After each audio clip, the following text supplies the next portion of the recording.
This episode of the podcast is brought to you by the UK's #1 coral selling website, prestigereef.co.uk and reefdork.etsy.com for all your 3D printed aquarium accessory needs.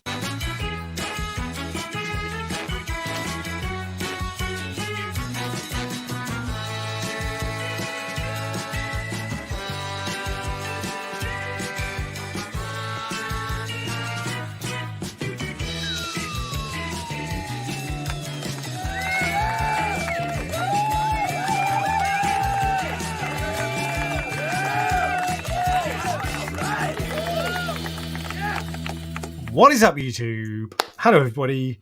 Prestige Reef Dork show today.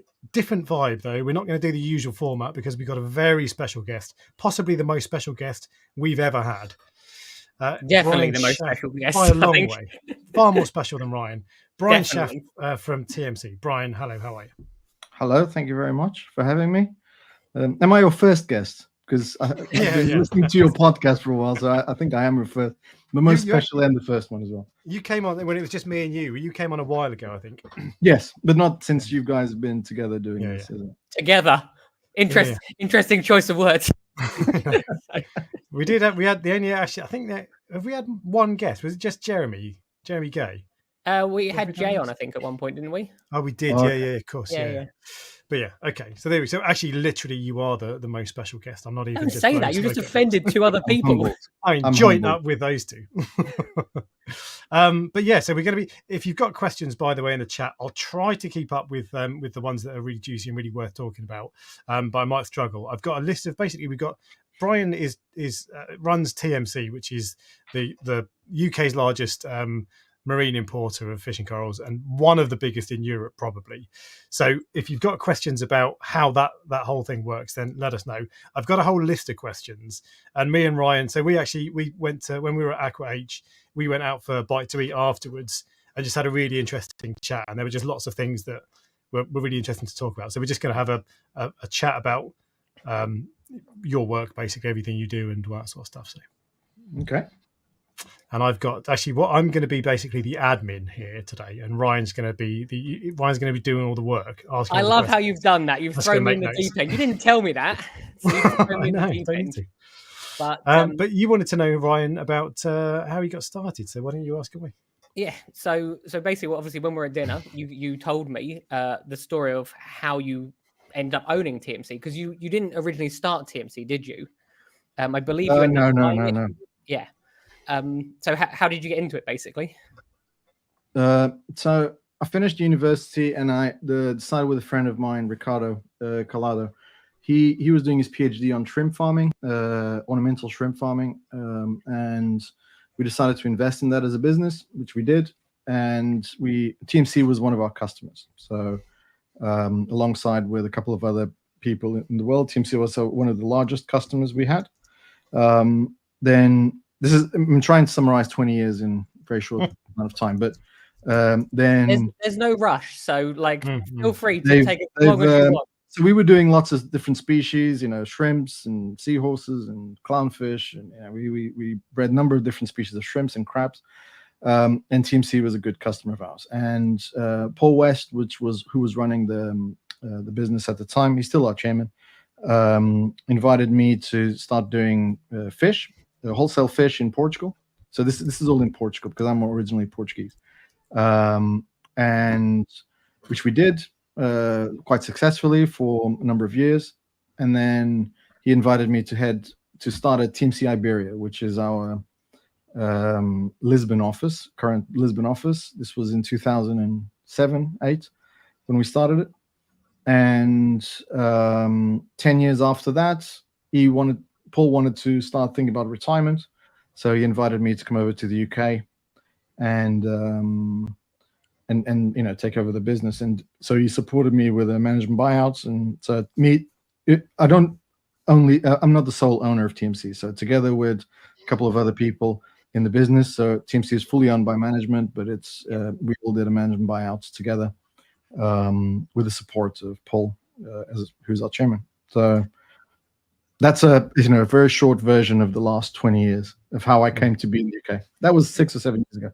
So taking it back just to when you were breeding the shrimp, when you first told me that story, I assumed it was freshwater shrimp.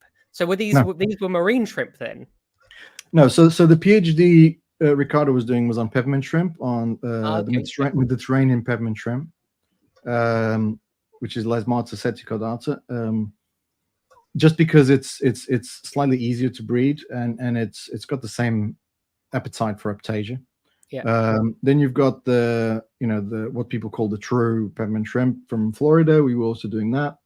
Stenorincus, we were doing those. Mithrax, which are the the little crabs eat bubble algae.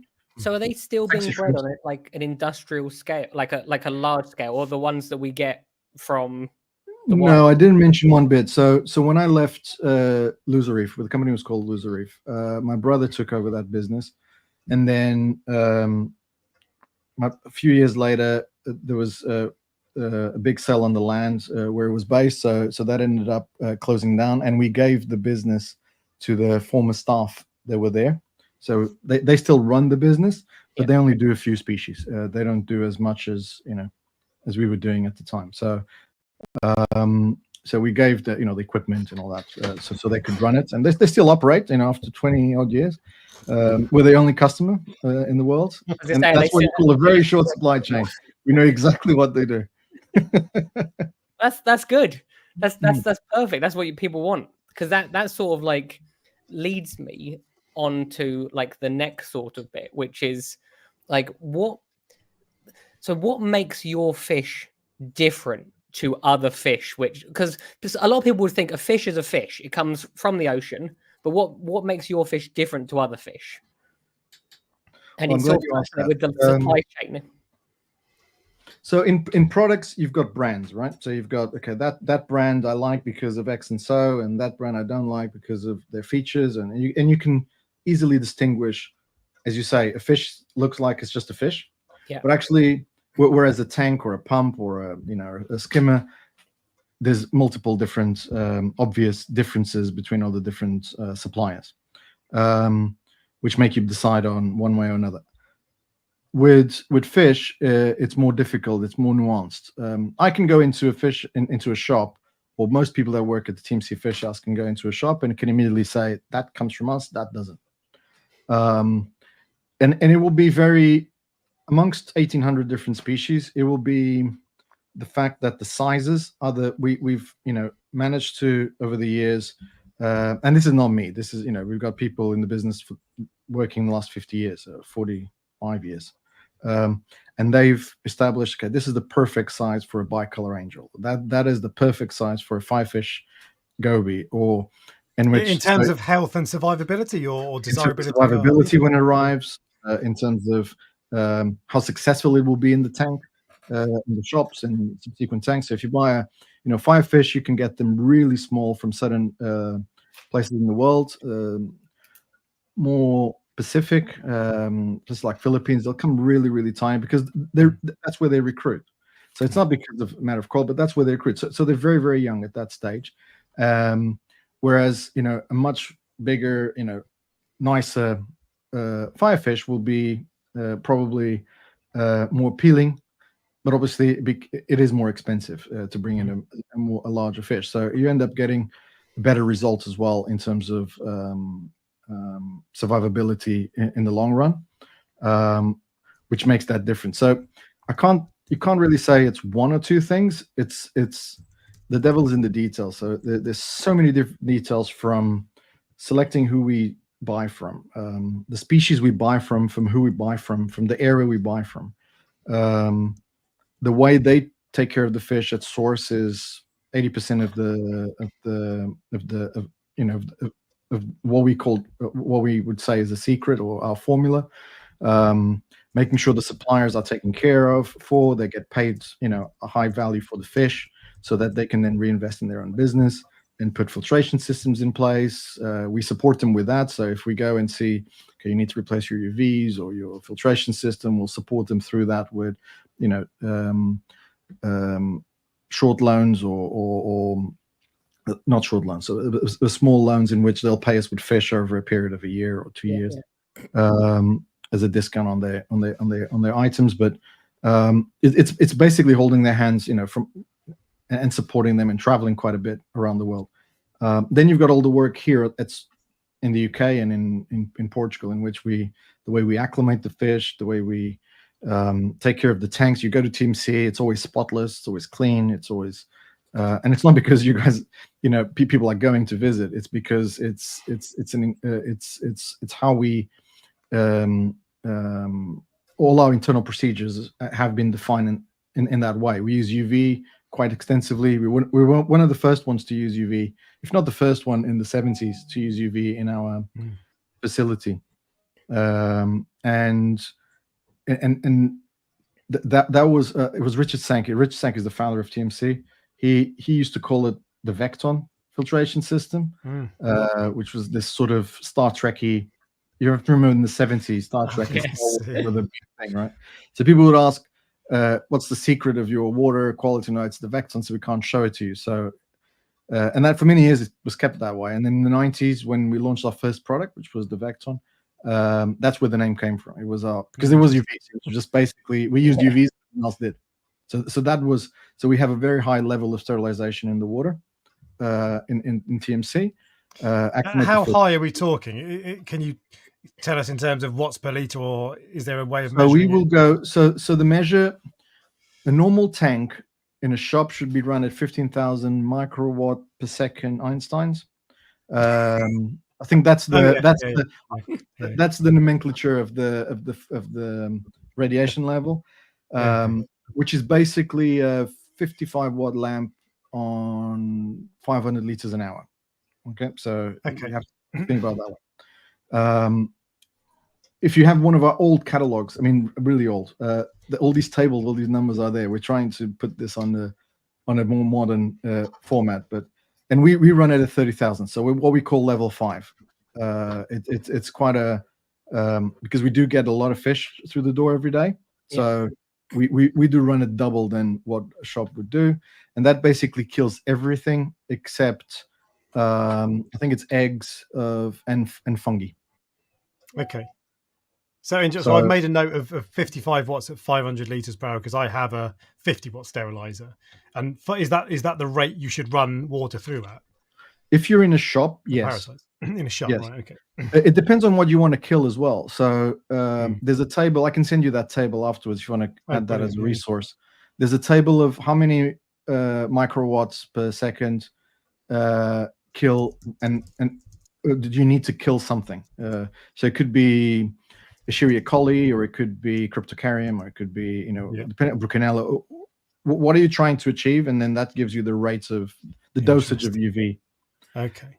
And it depends on what type of UV you're using as well. If you use these new ones which have Titan technology in them, the numbers increase by about 30%. So you have to adapt to that as well. Okay. Because that sort of, I actually have two sort of questions. I'm not sure which one to go with first, but I'll come back to one of them on disease in a second. But you said that there are specific fish that you deem that are acceptable, a certain size and things like that. Is there anything that you go, I'm not going to bring that in because it's just there's no chance it will survive? Definitely. Is there like a list of fish that you go, this is not for us? We operate our own internal blacklist. Yeah. And amber list. So a blacklist is a big no-no. So those will be obligatory corallivores. We just won't deal with those.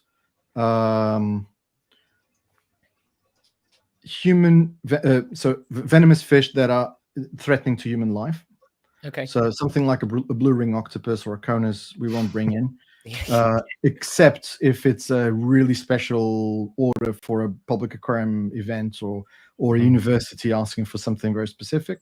So are you allowed to bring those in? If you wanted to, you could just bring it in and you could just sell it to me. Fortunately, yes. Yes, you can. That is unreal.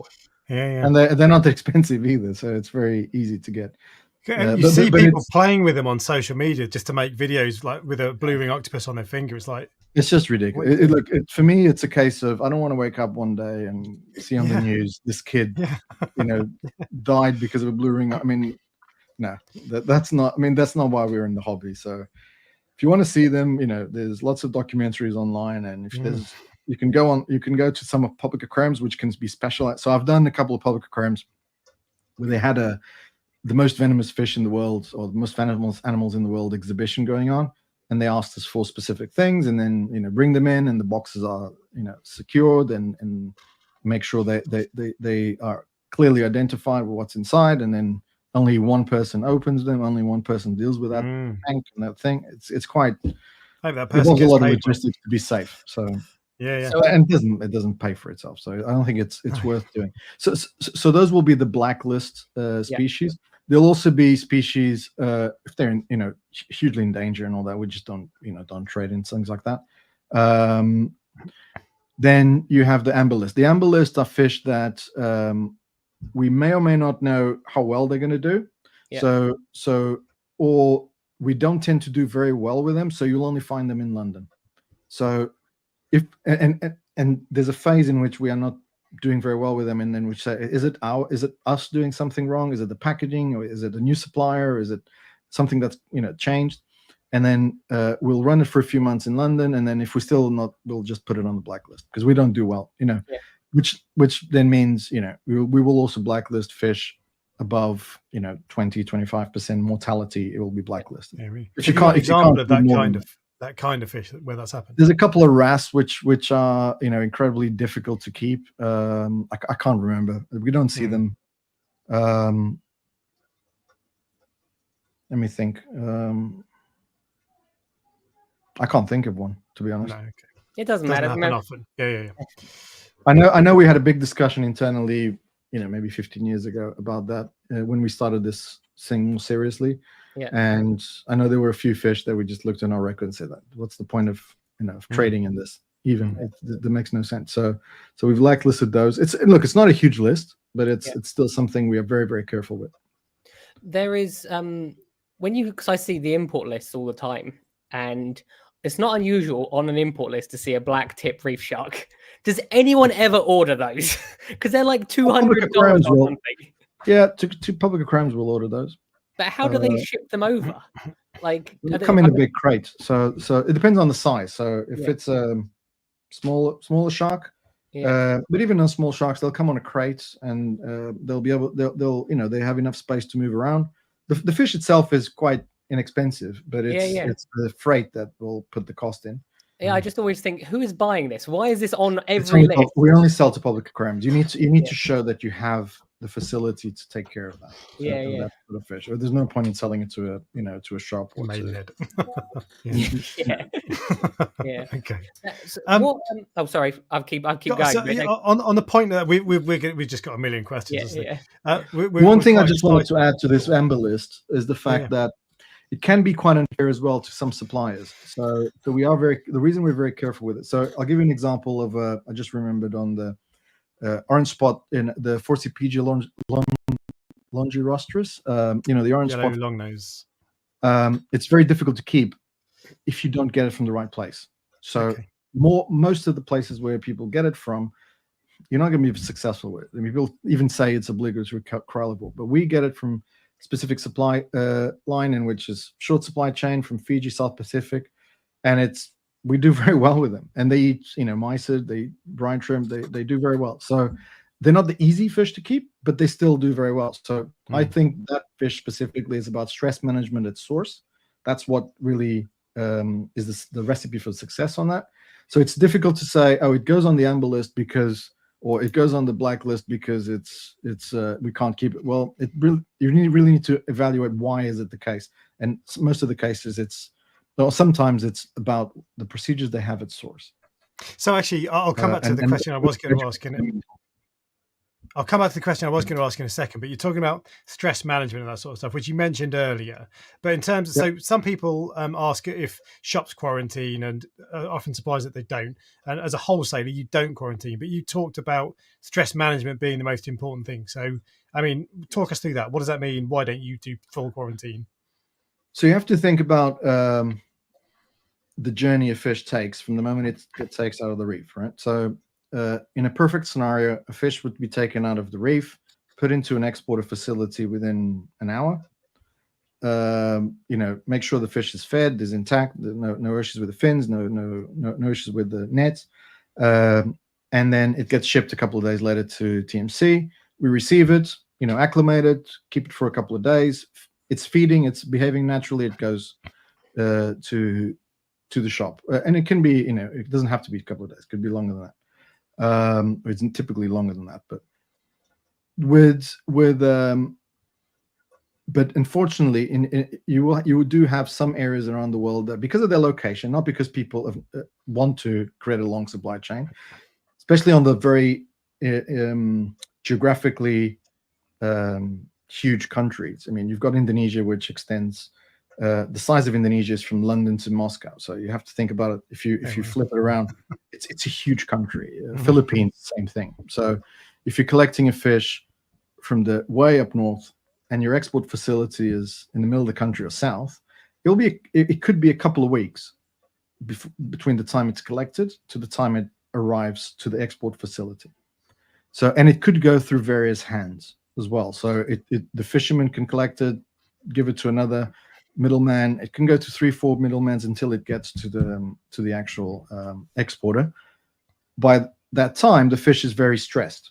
So because it hasn't fed, or it has fed very little, water quality management during that process isn't ideal. So there's no systems, mobile systems that allow you to do that in the effective way. So if you're dealing with those species, you really need to be very, careful and make sure that the fish are fed, multiple times a day. They're strong. So when they get to us, the fish go through a very slow, gentle acclimation, red light, so that the fish don't get scared. They've been sleeping in a box for the last 24 hours. So you just need to make sure that they're still sleeping whilst they're being acclimated and washed through new quality water.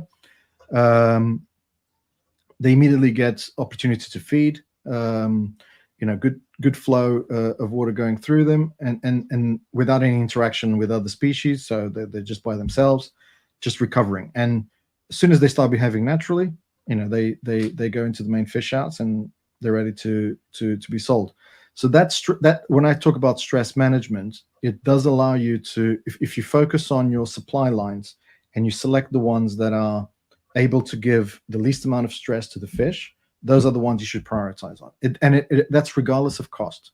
So good examples of that is, Western Indian Ocean.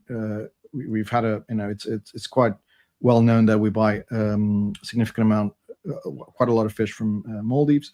It is one of our prime locations, but I mean, if you go there, it looks like a mini TMC in the middle of the Indian Ocean, and it's the tanks are pristine.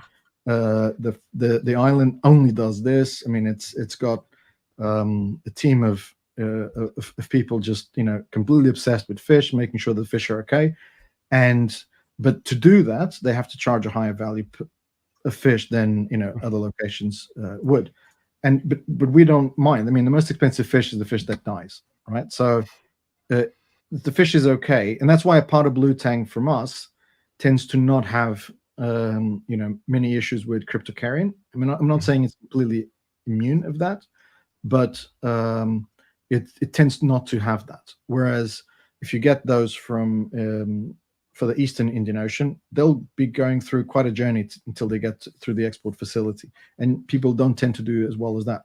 And that tends to show in the results that people get from us versus what they get from others. I mean, we tend to have 2, 3, 4% mortality rates from the moment it gets to TMC to the moment it gets shipped to the shop. Really, that's low. So it's incredibly low process, and that gets audited at source. So in Heathrow and by the vet, so they check mortality on arrival of the shipments, and we have also internal vets which audit our system to get our CFAS approval, APB permits. Do you know how that would compare to the mortality rate of a shop that's just importing direct? Do you even roughly know what that could potentially? If you don't know, it doesn't matter. I was just interested. It'll be higher, but I don't know. Look, there's this thing in the industry that some people, especially some animal rights activists, will go, "Oh, it's this," and there's some scientific studies that say this. 70-80% of the fish that come into the hobby die, and that's nonsense. It's because, I mean, no one could run a business on that. It's impossible. True. Yeah. That's just nonsense. And anyone who's imported direct will know that's just not right. It will be higher than ours, but it won't be, it won't be 70s or even 50s. Potentially maybe 10, 15, 20% maybe. But it really depends on where you're buying from and what species you're buying from. It tends, and a lot of the time, it's not just the mortality on arrival, it's actually the quality of the animal. So if you get a fish that's then going to develop, it's stressed and it's not feeding, and people start pointing things like cyanide, oh, that's because it was collected with cyanide or whatever. It's not. The fish went through hell before it got here. So it hasn't been fed for 2 weeks, or it hasn't been fed. I mean, you have to make sure that we shouldn't be dealing with that sort of, we need to ensure that we pay a bit more and get them fed at source, get them relaxed, and then ship them. So all that process costs a bit of money and costs a bit of time, more time than anything, and so that we get a better result. So that was the question I was going to ask, is about the price of fish. What affects the price? Because you can buy a chromis for 7-8 quid in a shop, and then you can buy a black tang for £2,000. So what? And I'm sure there's lots of things that affect it, but why are some fish expensive and some aren't? It's not just the location, or what is it? Why is some fish expensive and some cheap? Well, if I look at the two species you just mentioned, so chromis has a geographical range from Kenya to the middle of the Pacific. So it literally exists on half the planet. Okay. So it's incredible. It's not us. He'll be back. Give me a sec. No, he'll be back in a sec. Sorry. So I will finish off the sentence. And black tangs are not. Exactly. He'll be back in a second, I'm sure. He'll just temporarily frozen. There was one thing he talked about earlier about that sheet for how you calculate how much UV you use. I'll get that off him after, and I'll post it on the Facebook group. I don't know how easy it's going to be to interpret, but we'll see. You know what's interesting is when you have, obviously there's 3 of us, and one person is way more interesting than you. It's like there's so many questions that I want to ask, and that's why I keep like you might have to like rein me in, because if I'm I was going to say to him earlier, look, we're excited because we've got a million things. I've got like 1 billion questions. I've got a list of 8 of my own questions. I've got 10 member questions. I've got questions from the Facebook group, and there's every time he says something, I'm like, I want to ask another 10 questions. Yeah. It was a good question actually about the cost of fish, because it's like, it is true. It is true. Like, I know the thing is, you've picked 2 very, very vastly different fish. But he was talking about things like the Maldives. So you might have the Maldives where you get, I don't know, a copper band butterfly and an Achilles tang in the same place. They're not. But so if they're in the same place, why are they not all the same price? That's really a better way of putting the question. I'll come back to that.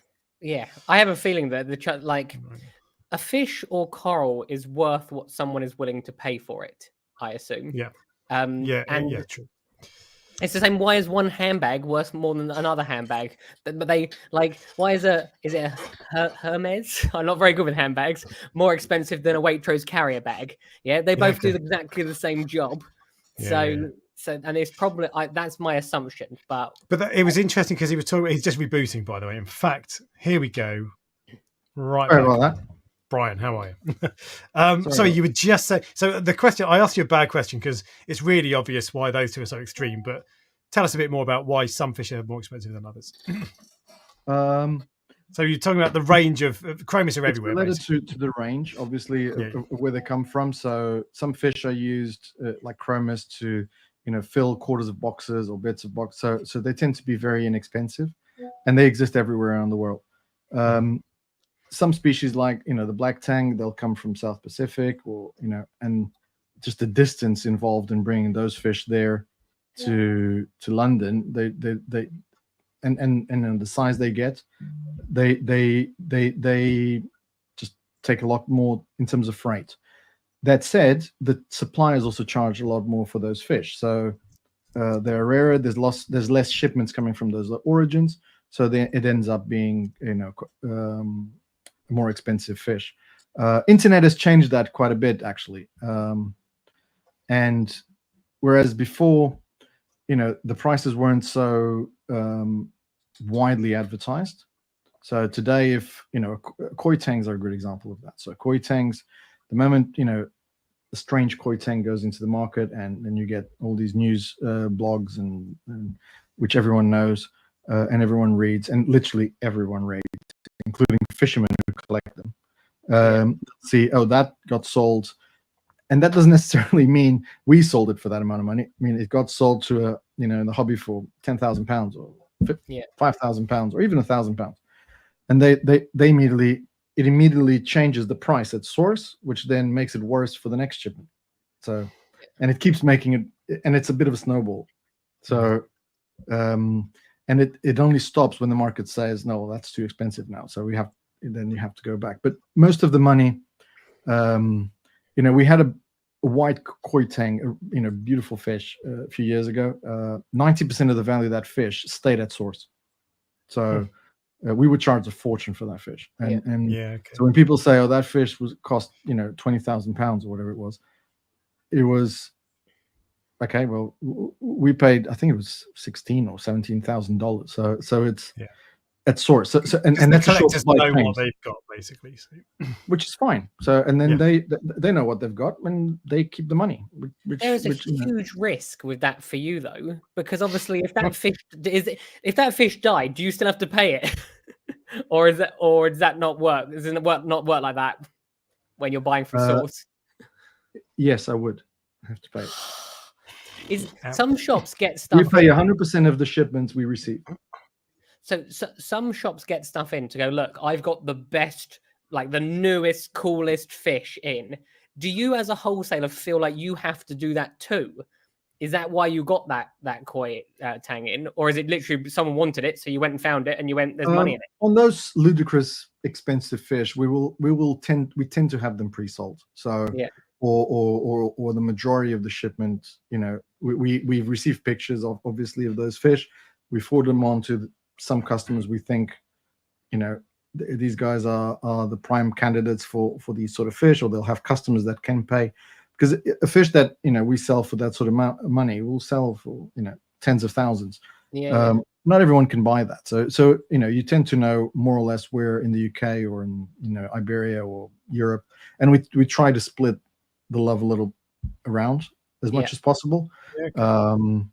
Unfortunately, I mean, some of these fish, the reason they are rare is because, I mean, there's only one or two. You can't just get, we get a lot of,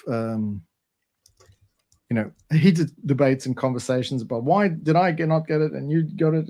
But it's, I mean, there's only like 2 a year and there's 20 people who want them. So how do you split that? You can't. So you have to be, you have to sort of try and rotate as much as possible. And sometimes it's being in the right place at the right time. So on the point of rare fish, actually, Ryan and I was about to say this. We've been talking for years, about 5-6 years, trying to get hold of the same fish. We both want it, and we haven't seen it. It's a Japanese masked swallowtail angel, which is Genicanthus semifasciatus, I think. Yeah, you won't see that very easily. Yeah. But when you get one in, don't talk to Alex. Come to me first. So the last one I saw was about 6 years ago. Why are they so rare? Why do we? They just come.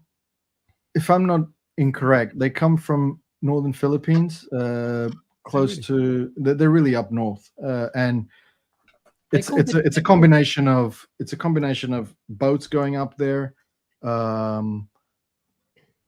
finding the actual fish. It's not like a supermarket; they're all lined up waiting for you to pick them up. Finding the actual fish. And it's a Japanese one, isn't it? It's that one. It's just very rare. There were 2 recently sent to America, I think. Yes. And we were like, why weren't they sent here? It's I'm not sure if they were offered to us or not, but I'll keep my eyes on it. That's one fish which I think that Alex and I could fall out over. 100%. I would. The other thing you need to be aware of, I mean, some of these fish are seasonal. So, and that one specifically is seasonal. I think it's about this time of the year that they're around, but that's it. So you have to combine having a boat up there, in the right days where they are there and where they are in the good weather, and it's in the right season. So it just becomes, because there's no export facility from that area, so it just becomes difficult to get that. Alex wants the female version, and I want both a male and female, so I can show Alex my female one that he doesn't have. Okay, well, I want a pair. But actually, you had a question about. I'll talk to, because you buy some of your fish from local to you, don't you? So Yeah, Ed from or Ed. something. So I'll keep an eye on it. Excellent. So you had a question, Ryan, about he's talked about seasonal. So Yes. you wanted to know. Well, so I remember a long time, it probably was 10 years ago now, there was a shop called Cambridge Coral Tech, and they had, I think they had 8 or maybe 5 tiny black tangs in. They were literally like this. Yeah. Every black tang I've seen since has been like this. So why was it that there were some small ones and then there's now no small ones, and all the ones that come in are massive? Is there like a migration where they migrate into the collection site and that's why they're massive, or is it, I don't know. That's why I'm asking. If the large ones, the current ones we're getting at the moment, they're definitely South Pacific. So and that's what they tend to come from when they're very large. Then you got the recruitment timing. Yeah. So when a fish recruits, then that's when you get the little ones. Yeah. We do tend to sometimes get them, but it's not something you get all year round. I think it's mostly because of that. Historically as well, I think some of that South Pacific and Pacific supply got hugely affected when Hawaii closed. Yeah. Because Hawaii, it wasn't necessary that you were collecting those in Hawaii, but they acted as a hop on to America and to Europe from a lot of the different Pacific islands. So some of the supply lines might have ceased to exist because of it. They're much smaller, so they can't exist on themselves. But it's a similar question I have with sort of like Achilles tangs. You can get a purple tang pretty much all year round whenever you want, I believe. That's my experience, roughly. More or less, yeah. There's usually like a few knocking about somewhere. If your Achilles tangs are not the same. Same thing. I mean, you're in London, South Pacific. That's the other side of the planet. So, and you're talking about fish that is, swimming is not even normally in the reef. It's just swimming offshore, and it's quite difficult to catch. Oh, so that's why they're so expensive, because it's not like they're easy to catch like some of the other. They're not easy to catch at all. No. They used to, Hawaii closed, so that sort of diminished the amount of Achilles that are around the market. You do get them from South Pacific, but it's not. Whereas purple tangs, the one you mentioned, Red Sea it's not readily available, but you can get Red Sea. Yeah. So there are regular shipments, maybe every once a month or something from Red Sea. So you do get them. But again, the sizes depends on the recruitment timing of the year. So sometimes you get the little, purple tangs. Sometimes you get the slightly bigger. So are they being collected in the same area, but because it's like 6 months later, they've now grown into adults, or not adults, but they've in that time they've grown, but they're still being collected in exactly the same area. I wouldn't say they're probably the exact same area, but the fish tend to recruit in different areas where they then tend to grow. Yeah. But so it also depends on the country. So the closer you get to the equator, so places like the Philippines, one of the reasons the fish are tend to be a lot smaller is because they've got 3 to 4 recruitment events each year, because it's the weather is more stable. So you get that multi recruitment happening throughout the year. When you're saying recruitment, what exactly is that? Because there'll be people listening that don't know, including me. So I thought I'm not going to pretend I don't know that I know what it is, because I don't. The fish breed, and I'm not a marine biologist, but so I might be saying a hugely wrong thing if someone is out there listening. Oh, then you'll know how I feel when you tell me. So fish breed with what they call an R selection method, in which it's so as compared to humans or mammals. Mammals, breed once in their lifetimes, or twice or 3 times, but very sporadically, right? Yeah. So with fish, it's they constantly breed. So the R selection method implicates that they release 20,000, 30,000, millions of eggs each year, Yeah. multiple times a year, which is what they call the recruitment phase. So in which they are just releasing all this. Only 0.001% of this survives. Yeah. So the rest just becomes plankton, right? So or post larvae, and until they reach their post larvae phase or juvenile phase, only 0.1. It's a very small percentage that actually reaches that phase, and that's what they call the recruitment, in which they're that phase of reproduction, that cycle of reproduction throughout the year. Okay. So while on the topic of obviously the fish becoming essentially plankton, we spoke previously about the ranch raised fish that you were doing. How like obviously it's been, I don't know how long you've been doing it now. Is it like 9 months, 10 months later since I spoke to you about it? Might even be longer than that. So has it progressed? Is it doing well for you? Are different species coming out of it, or is it more difficult than you thought? It's definitely underestimated it. We were lucky in the first few locations we chose. It really worked really well, and it continues to. We're now starting to learn a bit more about the sort of species you get, the sort of frequency you can put these light traps out. Yeah. Because the true ranching, you can't ranch a specific species. It's impossible. So you have to put the trap out and see what comes. Yeah. Some days you get a whole net full of barracudas, little barracudas. The other day you get lots of damsels. So it's or some some angels or some butterflies or some which is what ideally you would like. Yeah. And again, it depends on these recruitment stages. Added to that, you've got the problem with the weather. This last year has been quite bad in terms of weather in some of the locations we were working in. So they haven't put the nets out as often as we would like them to put the nets out. We're now opening up a new site in South Pacific to see how that works there. It has been tried before, so we do have a list of species that we know work there. Because ranching is not a new thing. We didn't invent it. I mean, we just it's something that post larvae collecting has been happening since 19s, early thousands. So it's only now that I think the logic of using it in conjunction with export facilities, that's where it makes the main difference. Whereas before they were trying to do everything on ranching, and you just can't pay the bills with everything on ranching. It has to be and so the prices on those fish were super high compared to wild. And actually the thought process we're trying to do is actually bring the prices down. So compared to wild. Okay. So is it something that you're still actively doing, or is it sort Definitely. of? Yeah, it definitely. is something you're still actively doing. Okay. No, I'm incredibly passionate about that. We've put a lot of investment into it. So it definitely has to be something that's going to work. What I found interesting right from the very start of this, it's like you're incredibly knowledgeable, and also you can tell that you are still just as passionate about it after all these years. And also you have all these little projects everywhere. Like you're always like thinking of things and doing things.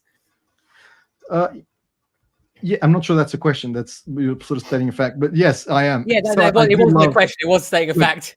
Very early when I was starting this business and going into this industry, I absolutely fell in love with it. And not so much, obviously the fish play a big role of it in it, and you get mesmerized and you love the fish. But to me, it's more about the people, and I love the fact that I can walk into my office and know that I'm impacting on someone's life on the other side of the planet. We work with 100 different supply lines.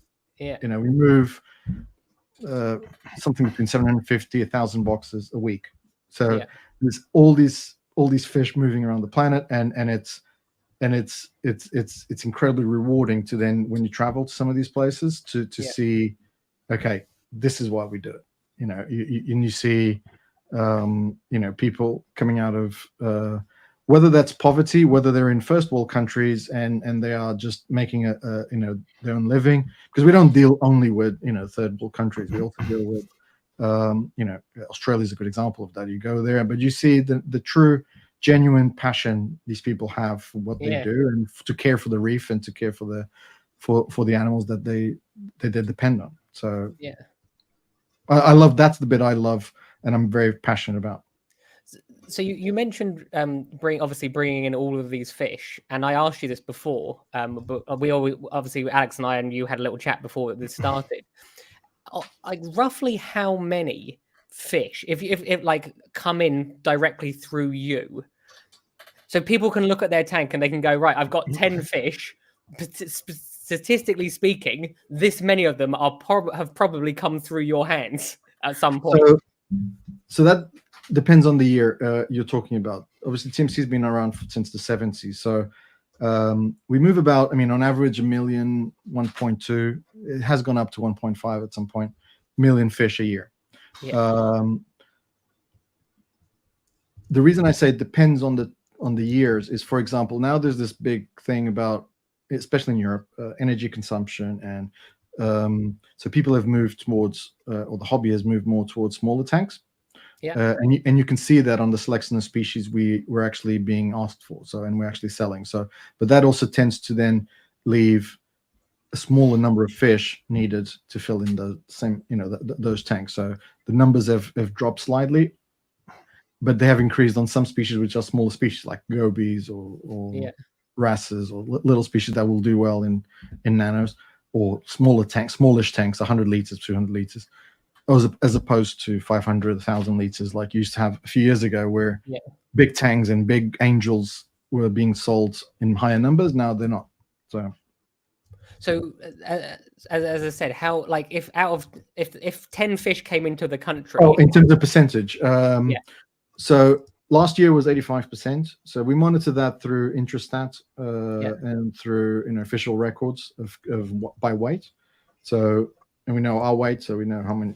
So last year was about 85%, but historically, that's quite a typical. It's quite high. We historically, since the 90s, we've had a constant 70, 75. So now we've grown a bit.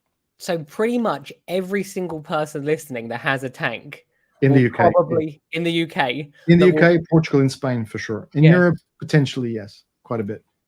Will probably have a fish that has come through your hands. Isn't that, people will be looking at their tank now going, I wonder which one it was.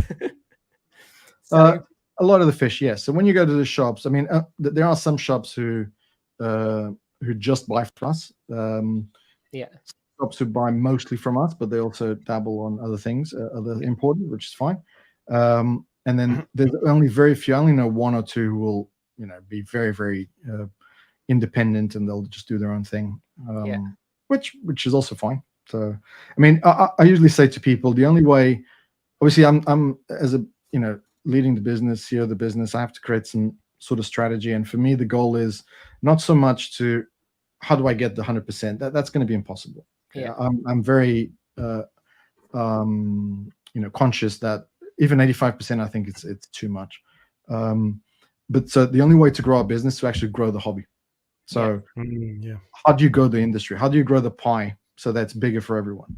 And that's why we get so involved in, doing a podcast here, or doing, trying to excite people to get there and explain to them that, having a tank is a cool thing. How can you make it cool again? And, going to Aqua and going to some of that stuff, some of those projects is why we're so focused on that. It's trying to really, broadcast the industry as much as possible.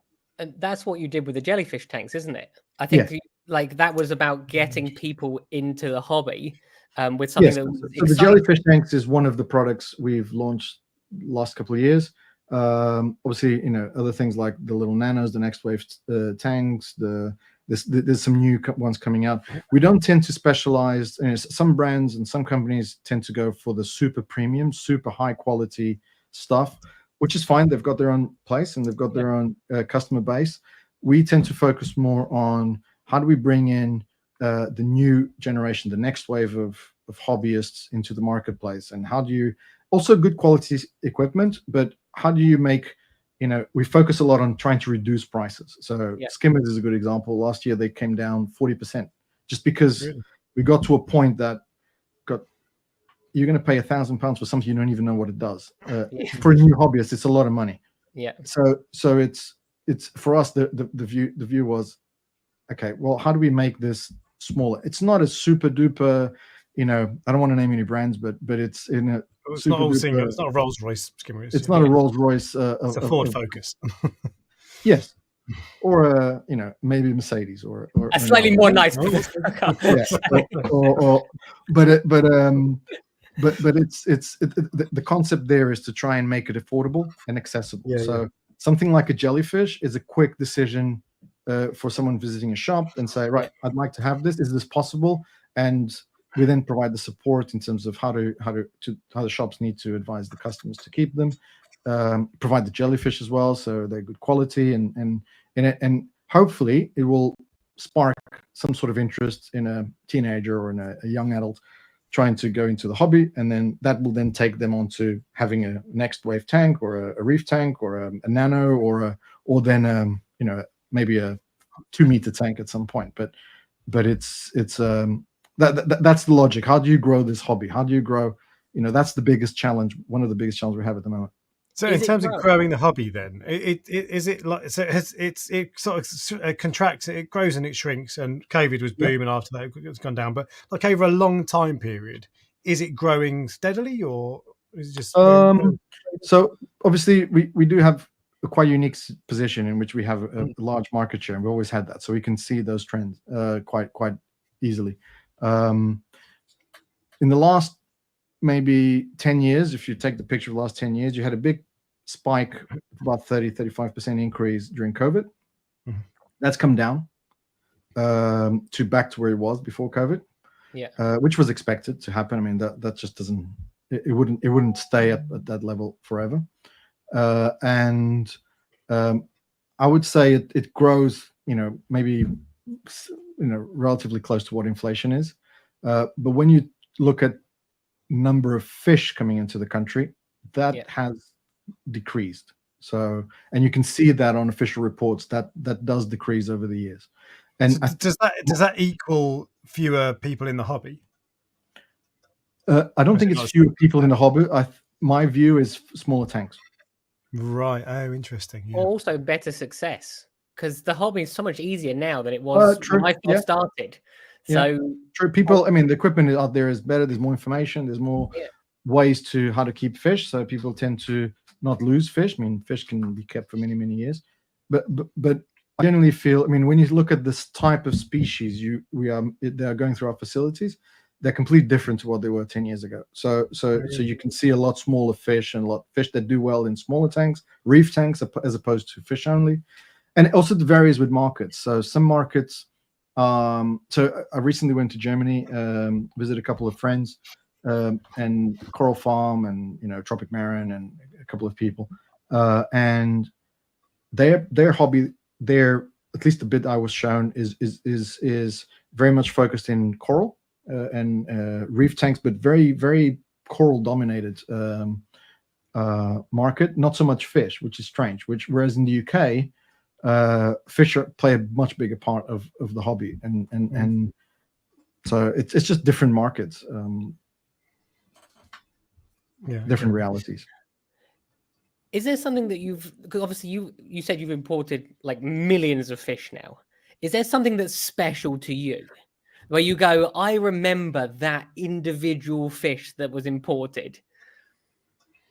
Was there like one species that you only did once or something like that?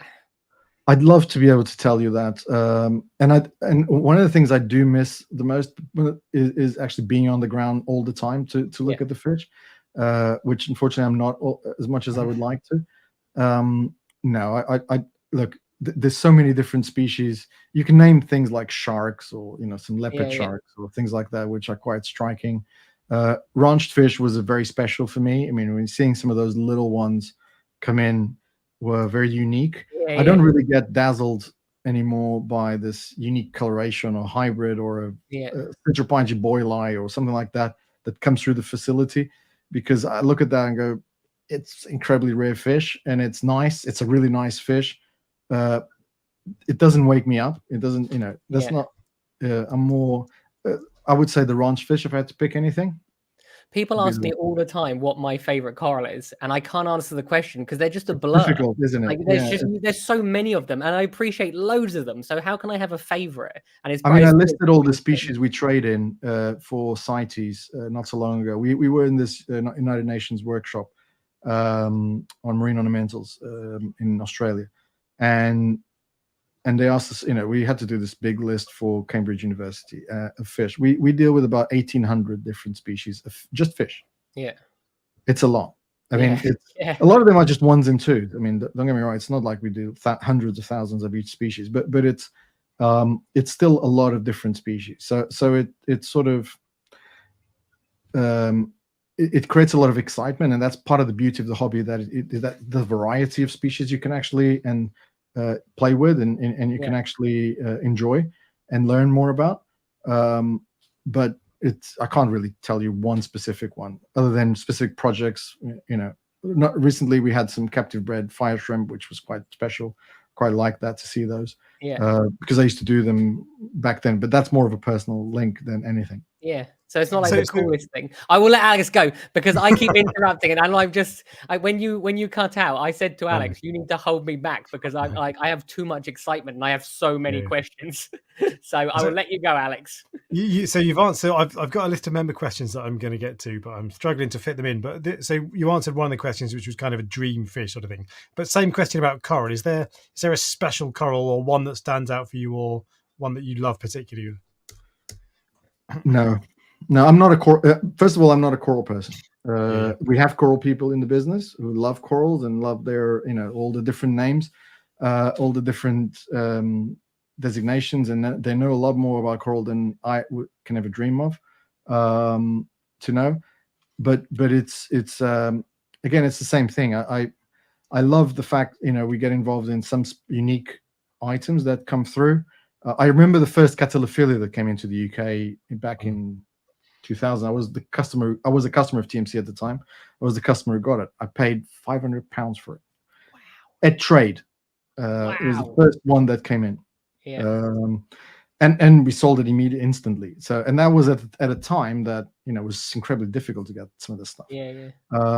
Now it's more common, so it makes it more readily available. In a general sense, the species themselves, they are fantastic and they're incredibly interesting to learn. But I couldn't really name one for you that means a lot.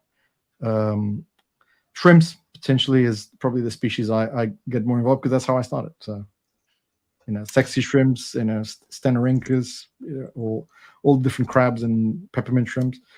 So actually, on the point of because you used to breed peppermint shrimp. I feel like there's been that you don't see peppermint shrimp in the shops anywhere near as much as you used to. Is that it depends on what species. There's this thing of that some species eat zoanthids, and they all tend to there's something like 40 different types of peppermint shrimps. Right? It's the Lismata Werdemani. Werdemani is the Florida one, which is they call it the genuine one. They're all peppermint shrimps, but the Werdemani is the one where the biggest market in the world is. So that's the one that gets the most publicity and the most records. Seticaudata is the one from Mediterranean. And there's extensive scientific papers from Andrew Ryan and Ricardo Collado, who are experts in this, in these shrimps, that compare the willingness to eat Aptasia, and they're both very, very similar. Their willingness to eat corals and zoanthids, and if they're not feeding properly, if they're not, they will all of them will nibble on them. So then you've got all these forums talking, oh, mine eats and mine doesn't. I find it a bit, anecdotal evidence. No one's really done a proper study on them. I think they will eat anything that has, sort of, wavy, like an anemone. They'll, have a bite and see how it goes. But if there's Artemia and Mysid and Aptasias in the tank, they'll prefer that. Like anything, they'll just go for the things that they enjoy the most. 1/8 your torch coral, didn't it, Alex? Yeah, I was just thinking. I've got a clip of it just slicing it up, and it's 200 quid torch coral. Oh god! Yeah. There was a question from the chat actually that was really good point. So in the UK, it's difficult to get hold of some medications. So so Ryan, you and I have recently bought Metroplex, metronidazole, and we've had to get it from the States. And the question was, can TMC do anything to make that more available? Apply pressure on the government or lobby people? Or we have tried. We used to sell our own medication back in the day. The vet authorities dictate that for you to be able to sell, you need a specific permit. And if memory serves me right, it is an expensive process to go through for you to be able to sell. So it's not just us as a wholesaler to be able to sell; it's also each shop would have to have that. Anything that kills another animal has to have also a prescription from a vet. So, which makes sense if you're trying to medicate a horse or you're trying to medicate a cow, or it makes sense at that sort of level. But when you talk about fish, I mean, frankly speaking, I don't think it does.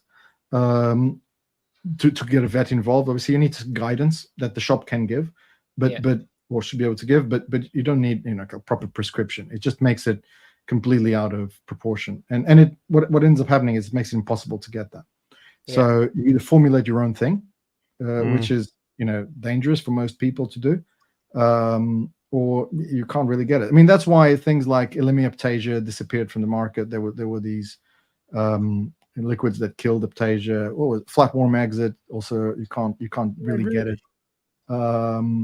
Anything that kills another animal, you need a prescription, basically. I know that legislation has changed, and there might be some new things coming along to satisfy the legislation, which the point was to make it easier.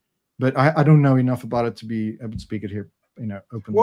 What about, so ciprofloxacin is a treatment that's used quite commonly in the States and is more readily available. That's an antibiotic, so slightly different. What's the story with that sort of thing? We don't deal well. TMC has a no antibiotic policy. We don't use antibiotics for various reasons. Antibiotics, again, you need a prescription to be able to use it, for sure. I mean, one thing you're talking about copper, or maybe formaldehyde is one thing. The moment you start going to antibiotics, you definitely need a prescription. You can create super bugs out of that. I mean, it's really not. What you need to do is you need to work out what disease in humans is treated by ciprofloxacin. Go and tell your doctor you've got that. Get a prescription, and then defraud the system. Is the Probably shouldn't be saying that here. Not advice. No comments. I can't. You get the same with some of the stuff like Praziquantel, or stuff like that. You get it for dogs, and you can go to a vet and get it for dogs, but there's one type that is good for that's okay for the fish, and the other type is not okay for the fish. You need to know what you're doing. So on that one, I agree that you need to get it from a vet. But look, the best thing is to buy fish that you don't need to get to that level of extreme to medicate the fish. You don't need to. You shouldn't be in that situation, which comes with the stress management I advocate. Okay, so moving back onto kind of the where we were going before, you've talked a little bit about captive breeding of certain things. We often see captive breeding popping up in the States, so Biota, and various other organizations or companies have quite a lot of success, but we don't tend to see them over here. So do we ever get that there? Does it come over?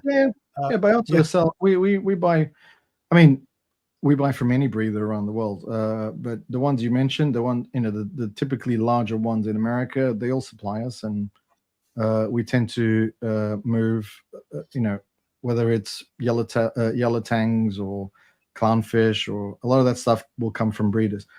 Our relationship with breeders around the world is very particular. But you say that there aren't any breeders in Europe or the UK, but there are. We do buy stuff from breeders in UK. We buy stuff from breeders in Europe.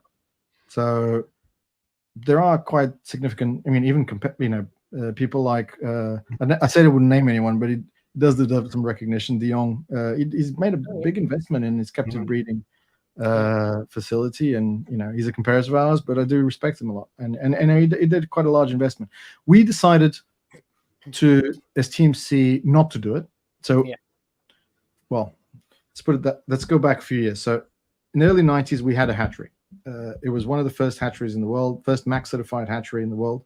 We did 28 world firsts of fish. All the designer clowns that are around the world, most of them would have come out from broodstock that started at Chorleywood in London.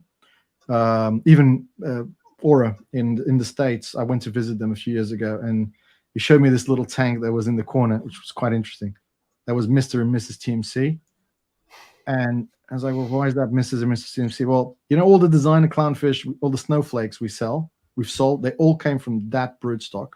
When you close down your hatchery, that broodstock was your.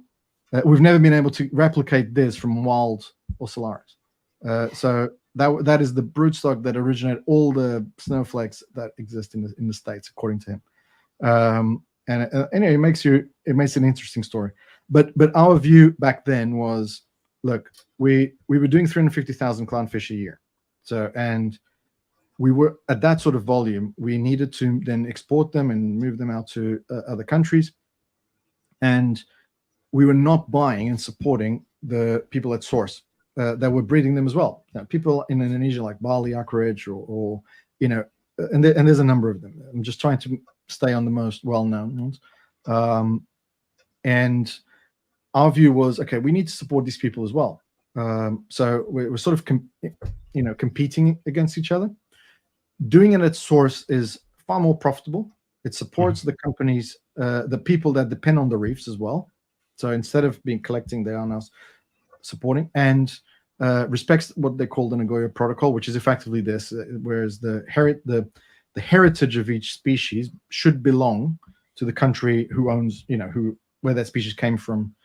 Brazil will have a lot to say about that in terms of freshwater fish, because a lot of the Brazilian originated species are all made in Europe or America. So they're all bred. So Brazil sees little or nothing of that. So, which then leads you to, okay, but then they don't protect their own natural resource.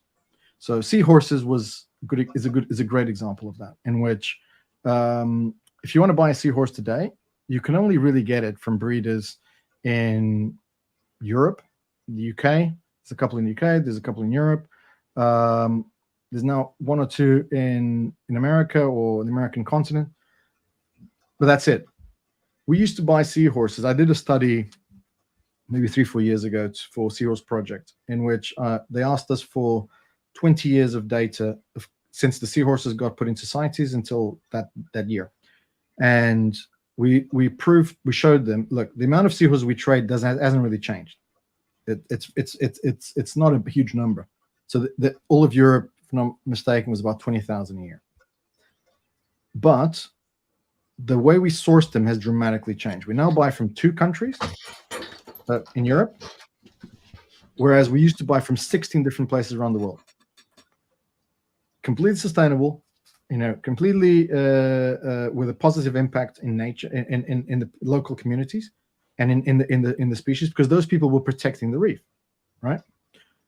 What happened when CITES came along and said, look, now they need to be monitored and they need CITES permits? A lot of those people, it's just not worthwhile for them for 100 seahorses they have to export to get those permits. It's incredibly expensive. Some of those countries don't even issue them. The CITES authorities don't have the capacity to issue them. So they stopped doing that.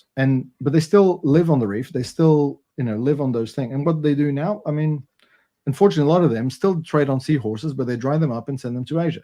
So it sort of backfired on them quite a bit. And the logic of putting them on seahorses to protect the species, which I get, which is important to do, and it's important to have, but it didn't really play for the ornamental industry. Back then, we were 1% of the trade in seahorses, or less than that. I think it's 0.something% of the trade in seahorses worldwide, and we're still that amount. But for them, it shows that we're almost 100%, because everything else goes on the ground. I mean, seahorses are traded in tons. I mean, if you think about dried seahorses for medicine, for medicine, and Asia, China buys them for all sorts of different objectives, I would imagine. But it's all dried up. So, and you have to get the wild ones because those are stronger, and they give you all sorts of things. So you end up supporting. You end up having to support companies in the UK and in Europe and in America that breed them, which is fine, and it's important as well, and they have their place. But we hugely advocate that should stay at source, and that's why I love the ranching project. I mean, the ranching project ticks all those boxes. It supports people at source, teaches them a more sustainable, an even more sustainable way to do what they do, and it allows you to do, captive breeding, a better sourcing method. It's not a true captive breeding, but it's a different sourcing method that is widely accepted. The truth is, you will never be able to captive breed every species that we deal with. I mean, we deal with 1,800. I mean, species. A lot of these species, the volume we deal with is very small. Even seahorses, they are on the fringe of being of you being able to make a profit or not by making them, by producing them. I'm quite passionate about the captive breeding because that's where I started, and obviously I do know a lot about it. Peppermint shrimps is a good one because you can do hundreds of thousands a year, and you can make a profitable business. I mean, there's lots of demand. So your key species will be that one, and that can pay for a facility. Clownfish, similar idea. Although there's too many breeders now around the world. I mean, there's more breeders around the world than actually demand for clownfish. When it comes to specific wrasse or specific tangs or specific angels, or how many do people think we trade in? I mean, it's not thousands. I mean, there'll be a few hundred, maybe 1,000 a year. You will not be able to pay your bills by creating a full hatchery to do that. You might get one or two coming out of the facility, but they'll attract a high premium, and specifically because of the methods you have to employ to breed some of those fish with mesocosmos and huge tanks, so that you can get the pairs, the broodstock to recruit, pelagic fish as well. So I think some species make sense to put investment. People like Quality Marine are doing a lot of the pelagics and a lot of that, and they're having a lot of success. People like Biota, people like De Jong, Bali Aquaridge. I mean, you've got a number of people around the world doing nice things. Pomalab. I mean, I could name a lot of people, but to me, it's never going to be worth doing a chromis, or it's never going to be worth doing a.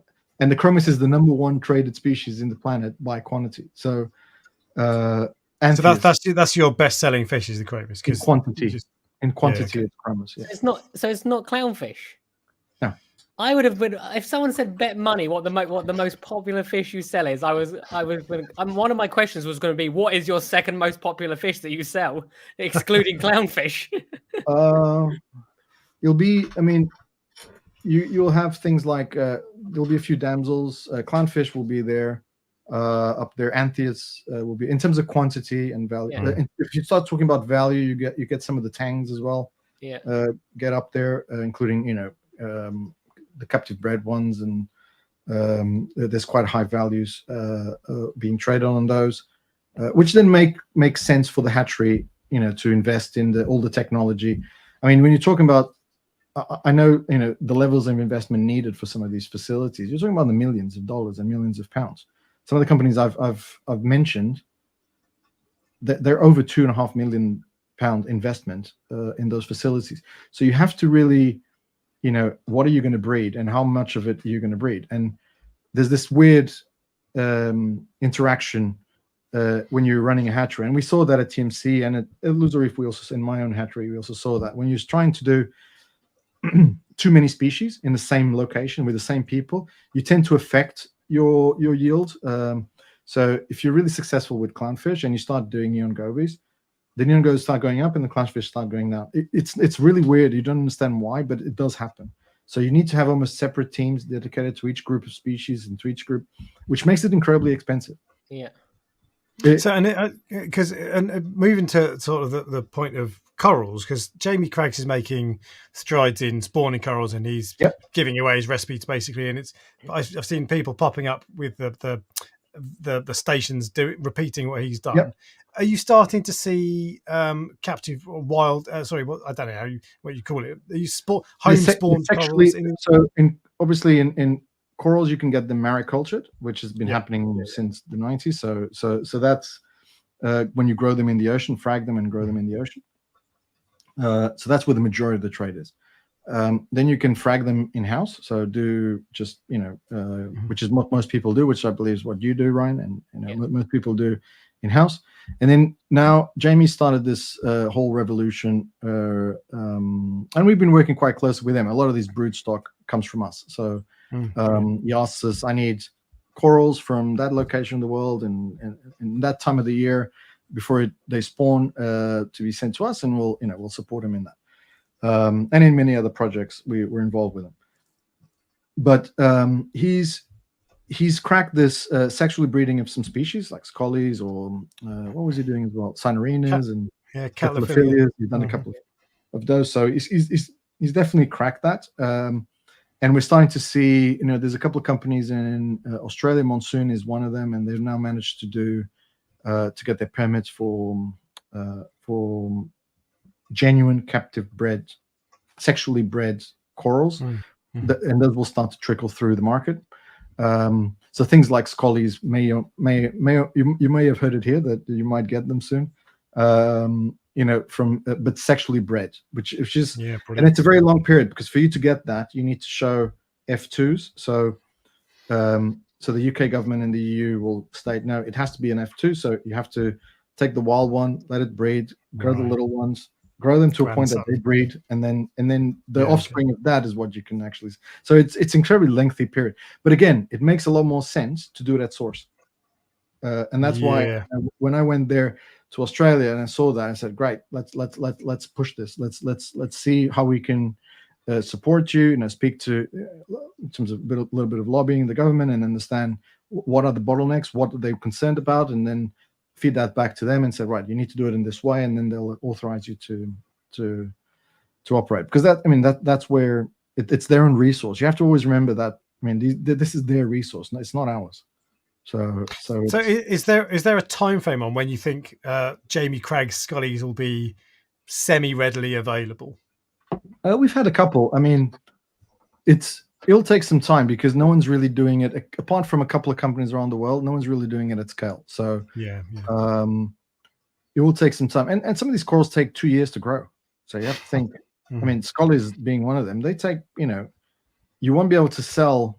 A 6-month scolly is centimeter or something like that. You can't sell that. So it takes a long time to grow. It's not something that you. And then there's some debate about this. Jamie will say, no, the colors you can get the colors with the brood stock and all that. I've heard from other people that you can't. So there's still a lot to learn. It's early days still. Okay. So it's still early days, but to get it at scale, I think it will take some time. And a lot of money. It's like the equivalent of a vineyard, where you have the plant it, and 8 years later you start getting money, and I think is how long. And a lot of these people that are getting funded to do this, they're government funding, or they're grants coming from various places, universities, public aquariums. There's a lot of investment, but it's all semi-public investment going into this. I think Monsoon got some government funding a year. They did, yes, they did. Yeah. Which springboarded their facility, their projects, which is great. There are a couple other things. I think we actually are going to get to the member questions. I've slipped in a couple, but we'll come on to those. But there are a couple of things I really want to get to first. One of them was the latest situation on Hawaii, because there was supposed to be a hearing that got delayed, and then no one's heard anything since. So what can you tell us? Hawaii is a complicated topic. It's incredibly complicated. I'm by far not the best person to talk about it.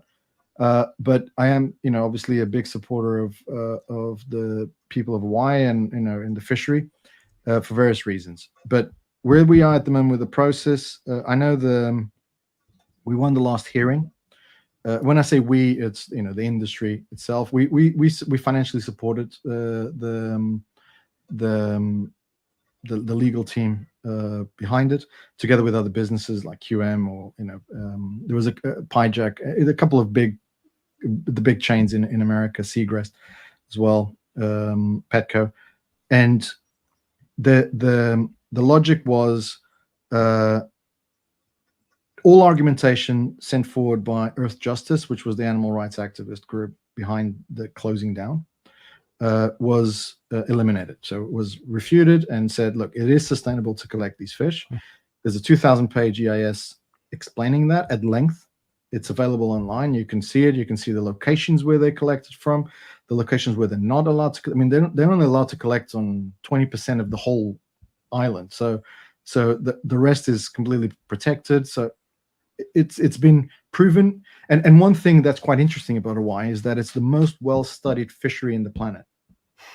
So it's got 40 years of actual data to back it up. So when scientists get all together and say, right, scientifically, there's no reason why you should stop it. Yeah. So that was all proven, and then it got sent. But it's a very emotional issue because so the DLNR, which is the organism, the local organism that regulates the issuance of permits and and also the communities. They're conflicted because there's a lot of emotional argumentation happening versus what is the scientific, black and white argumentation. There's also a lot of stuff related to heritage and culture, local culture about collecting the fish, which has to be respected, of course, which is far beyond my, understanding, and I won't pretend to understand all of that, but the EIS was approved. It was also sent to Supreme Court in the US, and that got passed. That was a few weeks ago. So at the moment, there's no justification to not issue permits. So the next step would be, okay, can we have those permits, and can the fishermen there get those permits?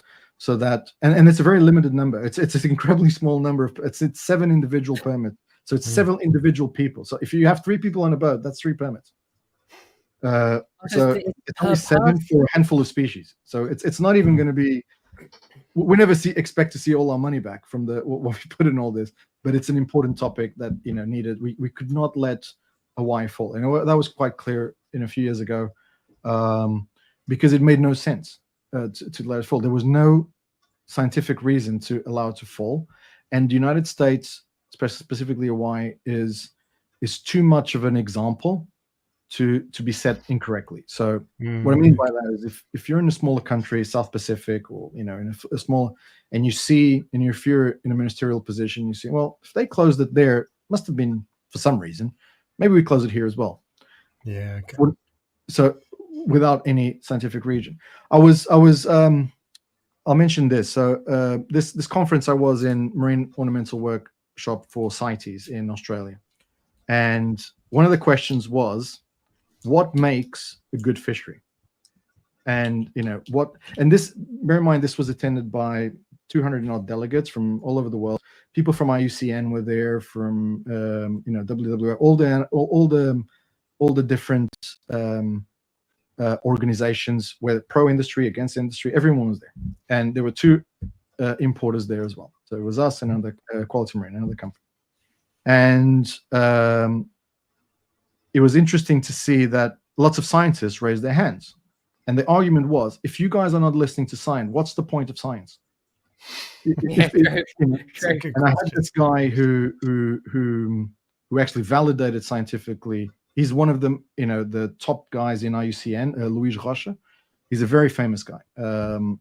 He does a lot of deep water diving and he's an incredible guy. He's from California. He's a Brazilian guy, but he lives in California. And he stood up and said, look, I think if you want to, define what a good fishery is, just look at Hawaii. That is the best example of what a good fishery should be. And all the anti-Hawaiian, stood up and said, "Oh, what do you know about Hawaii?" And said, "Well, I'm the scientist who reviewed 40 years of data, and scientifically, I'm happy to go on a discussion with you. Why? There's no reason. Emotionally, yes, there might be. Politically, yes. Ethically, I'm not here to debate any of that. But ethically, you can say eating meat is wrong, or eating meat is right, or milk, or eggs, or But scientifically, there's no reason. There's nothing. And I guess the important message for me was, there's nothing wrong with what we do. Yeah, and we need to be proud of what we do. And I wouldn't be doing what I do if I wasn't proud of what I do. And as a hobbyist, and as an industry member, and you guys as people who enjoy the hobby, you should be You shouldn't be ashamed of what you do. You've got wild fish in your tank, and you should be damn proud that the impact you're doing is better, is positive, there's net positivity in terms of the planet. Because it's easy from the outside to think, and often people do who don't know anything about the hobby. You're pulling fishing corals from the oceans. That's bad. That's bad. Nowhere near as black and white as that. It's nowhere near, and it's actually I mean, I'm not saying there's no bad examples in the industry. Of course there is, like any other industry. Of course there are bad examples, and we need to stay away from those, and we need to expose those and stop them. Of course. But they are nowhere near what the majority of the industry does. And believe me when I say this, I'm incredibly proud of what I do, and I have no shame in it. And I will advocate for wild fish, because it's not a bad thing. I mean, scientifically, it's not a bad thing. You can say that ethically it is. Okay, are we going to stop eating fish? When you start looking at this, I've been in discussions where people wanted to ban. As a good example, Maldives, you can't collect chromis from Maldives. It's one of the most abundant fish in Maldives, but you can't collect them. But why? Why? Because they are used as bait for tuna fishing. So they consider that if we are collecting them, we're taking away from the tuna bait. Yeah. And when you look at that, and I made this argument to them, I said, look, the amount of bait you use in one trip to collect one big tuna is 10 years of chromis that we need as a whole worldwide industry. So they fill their holes with all these anthias and chromis and as bait. Yeah. And then just release them to attract all the tuna. That in terms of net weight of fish, it's enough to feed the industry for 10 years in one trip. How is it? It doesn't make sense scientifically. It makes no sense. That just boils down to money, because tuna is so valuable. Tuna is so valuable, and then they want to protect that industry as well. And then, but the funny thing is, a lot of the time is then when you present them with this sort of argumentation, they listen, and a lot of these people actually do listen, and they say, yeah, you've got a point there. Maybe we need to change it, and they slowly it's starting to move along, and that is the industry's fault, in my opinion. We've been for too many decades, for too many years, we've been trying to hide. Not to hide, but trying to keep our heads down, and let's hope they don't. Now they're going against that lobby or that other lobby, and let's try and make sure they don't hit us. And there's nothing wrong with what we do, and we have to actually explain to people. The more we explain to people, the better. It's so interesting to see some of these people at CITES when they saw us coming into the room and said, "Oh, you're the guys who import all the fish. You're the evil guys, with a." Elephant tusks at home and all the because that's what you're compared to in some of these things, and you go, yeah, we are, and we're damn proud of it. And let's discuss it openly. Oh no, the data, there was a big argumentation about the data, that the industry does not provide the data of fish that get traded, and our view was, well, you've never asked. You generally have never ever asked for the data. Oh, but then we need the data. I said, fine. If government asks for the data, we'll provide the data like any other audit. I mean, you just come and see our data, and you get, VAT and all the audits that we have to go through as large businesses. So, providing one with a number of fish of each species we trade in wouldn't be too difficult. If the government needs that, fine, absolutely. But it's the misconception that the industry seems to be doing something wrong, and we should actually, and that's where hobbyists can play quite a big influence to change the tune, because all these emotional issues start from ignorance. And if the hobbyists around the world then say, actually, that's not right, that you're wrong there, because actually what we do is the right thing because of such and such and such, because of examples we've given here, or examples they've read, and from reef builders or from books, or from, then people will start to think a bit differently and see things, as you say, all the nuances that are involved in it. Why do you think that there are so many people that have such a negative view? Like, when in comparison, like bycatch is like crazy compared to what we take out of the ocean, and it's alive. what we keep out, take out the ocean. And the economical impact per weight. So we tend to pay 10 times more per weight for a fish. So a fish normally, gets paid $5 to $7 per kilo per weight that comes out of the ocean. We pay $70 to $100 per kilo that comes out of the ocean. So it's the amount of money you actually leave to the communities as opposed to the net weight that comes out of the ocean is much higher, creating a much bigger synergy, between the people there and what we do with nature. So it really comes down to education, and I think also with the bycatch, people just don't want to know. They don't when they're eating their fish and chips, they're not thinking about what else was killed to eat their fish and chips and then thrown back in the sea. Dredge it, because cod as well. They dredge, don't they? They just scrape the bottom of the ocean. There's all sorts of things. Some of those things are illegal in most countries, but it does exist. Yes. I mean, a great story was in Tanzania. We had a supplier set up there, and he was telling us, because obviously because of the location, the sort of species he would get similar to Kenya, but he had a lot more trouble finding the species because they were a lot deeper. He ended up finding they could only collect them deeper, and that was because of the dynamite fishing. So they were just, this was early thousands, so it was still legal, and they would just collect with dynamite fishing, not collect for ornamental. This is for food, but it would scare all the fish away down to the bottom. But the fact that he set himself up there, a couple of years after he set himself, he started seeing huge numbers of fish come to the surface, and we said, well, so his prices came down because it was a lot easier now to catch. I said, well, what changed? I mean, what's happened? Oh, I've just hired all the guys who were collecting with dynamite, and now they collect ornamental fish. Yeah. So there was a huge net positive impact to the fauna of that location, to the reef, by just, giving them something else to do. Yeah. And giving them a lot more income for a lot less effort. I'm actually being corrected here. We actually pay now an average of $700 per kilo. Someone's correcting you.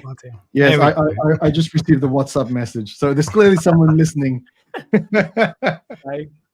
Now you know how it feels to be me.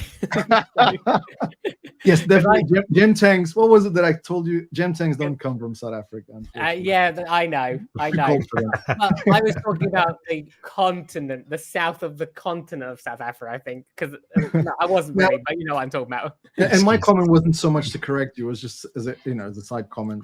Whenever Ryan says something that's a little bit out of he's not quite sure about, you can see the fear in his eyes. He knows he doesn't want to get it wrong. Sometimes I'm like, "Yep, Brian's going to come for me," but it's I never, ever, ever worry about anyone telling me that I'm wrong because, likewise. Because if I'm wrong, I want to be corrected because I have such a wide audience of people. If I'm telling people the wrong stuff, I want to be telling them the right stuff. Yeah, the problem for us in this industry is such a diverse industry that ranges from knowing all the fish, all the corals, all the inverts, all the livestock side, and then we've got the dry goods, which is a huge world in itself as well. And trying to manage all that, we'll never know everything, and that's why we have such great people around us. I mean, I'm very fortunate to have a great team for sure. I wanted to ask you a question. I don't know if have you got a question, Alex? Because my one's probably going to be a relatively deep question. So I've got a couple of other deep questions. Okay. Crack on. So it's not necessarily deep, but you might be detailed with your response.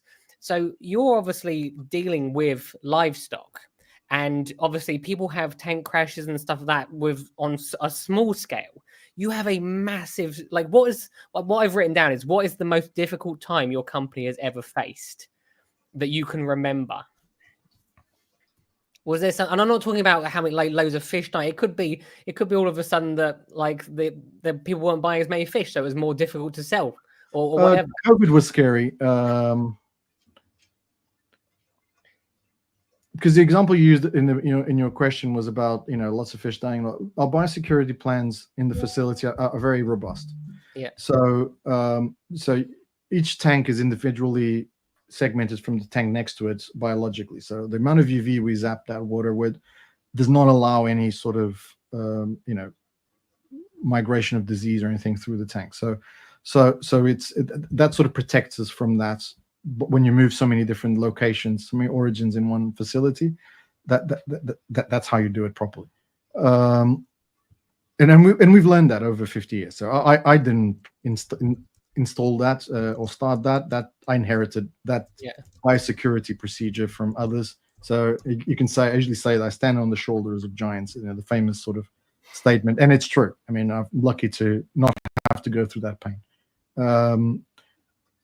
In terms of business-wise, COVID was scary. COVID was the first. I remember, watching Boris announce that he was going to close everything up, and our WhatsApp was going crazy. We had a immediate board meeting, in terms of within hours of that statement. What are we going to do? We assessed, okay, we've got enough money to run the business without any income for it was about a year. And we said, right, so what do we do? And we had to furlough people to start with, but then fortunately, pet shops were considered essential, as opposed to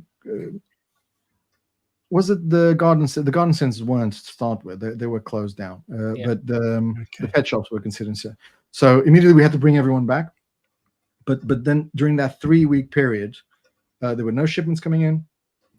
There were no and that was not so much because we didn't want them or the airport wasn't working. It was because the airlines weren't traveling, or because this industry resides a lot on the back of the tourist industry.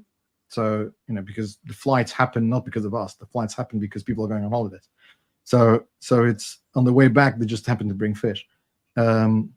So then we started to slowly, unpacking shipments and receiving shipments. We had to change routes. So things like Fiji used to come through Fiji, Australia, Singapore, London. For a long time, they were coming all the way around the other side of the planet. So literally the other way around, because the routes were different. So it involved a lot of change in your normal procedures.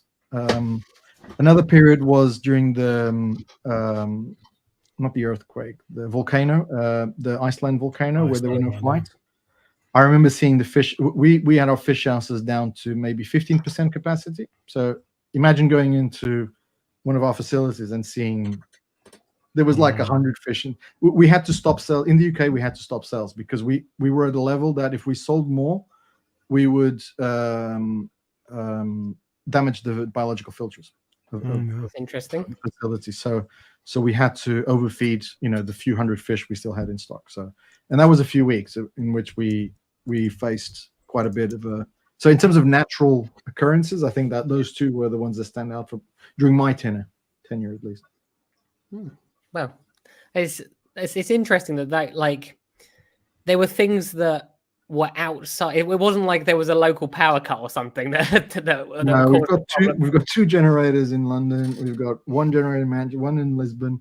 So it's pretty robust, the company. If a volcano is one of the things that might take it down, or a pandemic. Yes. So in the pandemic, and as many people in the pet industry, we ended up turning things around, and it was actually quite a positive period in the end. But those first few months were very scary. I mean, I remember speaking to Derek, one of my people who owns the business as well, and I mean, we were, but in a sense, it was like I was saying in the beginning, I'm not enough time in the floor and feeding fish, and I mean, some of the best jobs in our business is to feed fish and to take care of them. But I had to go back to doing all that. So I was doing water quality, I was unpacking shipments, starting at 7, finishing at 1 a.m. Going to the airport, driving the van, and bringing the shipments back, and because we didn't have everyone on hand. So and I loved it. I absolutely loved it. My wife used to see me come back from home all drenched, and with a huge smile in my face, back to when I was in breeding shrimp. So it reminded me a lot of that time. It was good. It was in the grand scheme of things, it ended up being positive. Yeah. No, I'll let you go. No, I'm not doing this now. I'm going to let you go. Otherwise, it's going to be a chat between me and Brian. I know, yeah. I've got a question that kind of leads on from that, though. And so that's kind of the biggest challenge. But one of the questions that I saw that someone wanted to ask was, what do you see as the biggest threat to the hobby? If Hawaii is an issue and Indonesia shut down, what's the biggest threat? That's a really hard question. obviously you've got the obvious answers, which it's stuff we can't control. So legislative changes that suddenly say you can't have wild animals, that would suddenly change the face of this hobby, you know. And we have been closer to that than people think. Not so long ago, a ruling was going to be passed in the German parliament on that. Really? Europe keeps talking about that, you know, more often than not. So that is definitely a big concern, because make no mistake, you will not fill your tanks with captive bred fish. You will not be interested in your tanks by only having captive bred fish.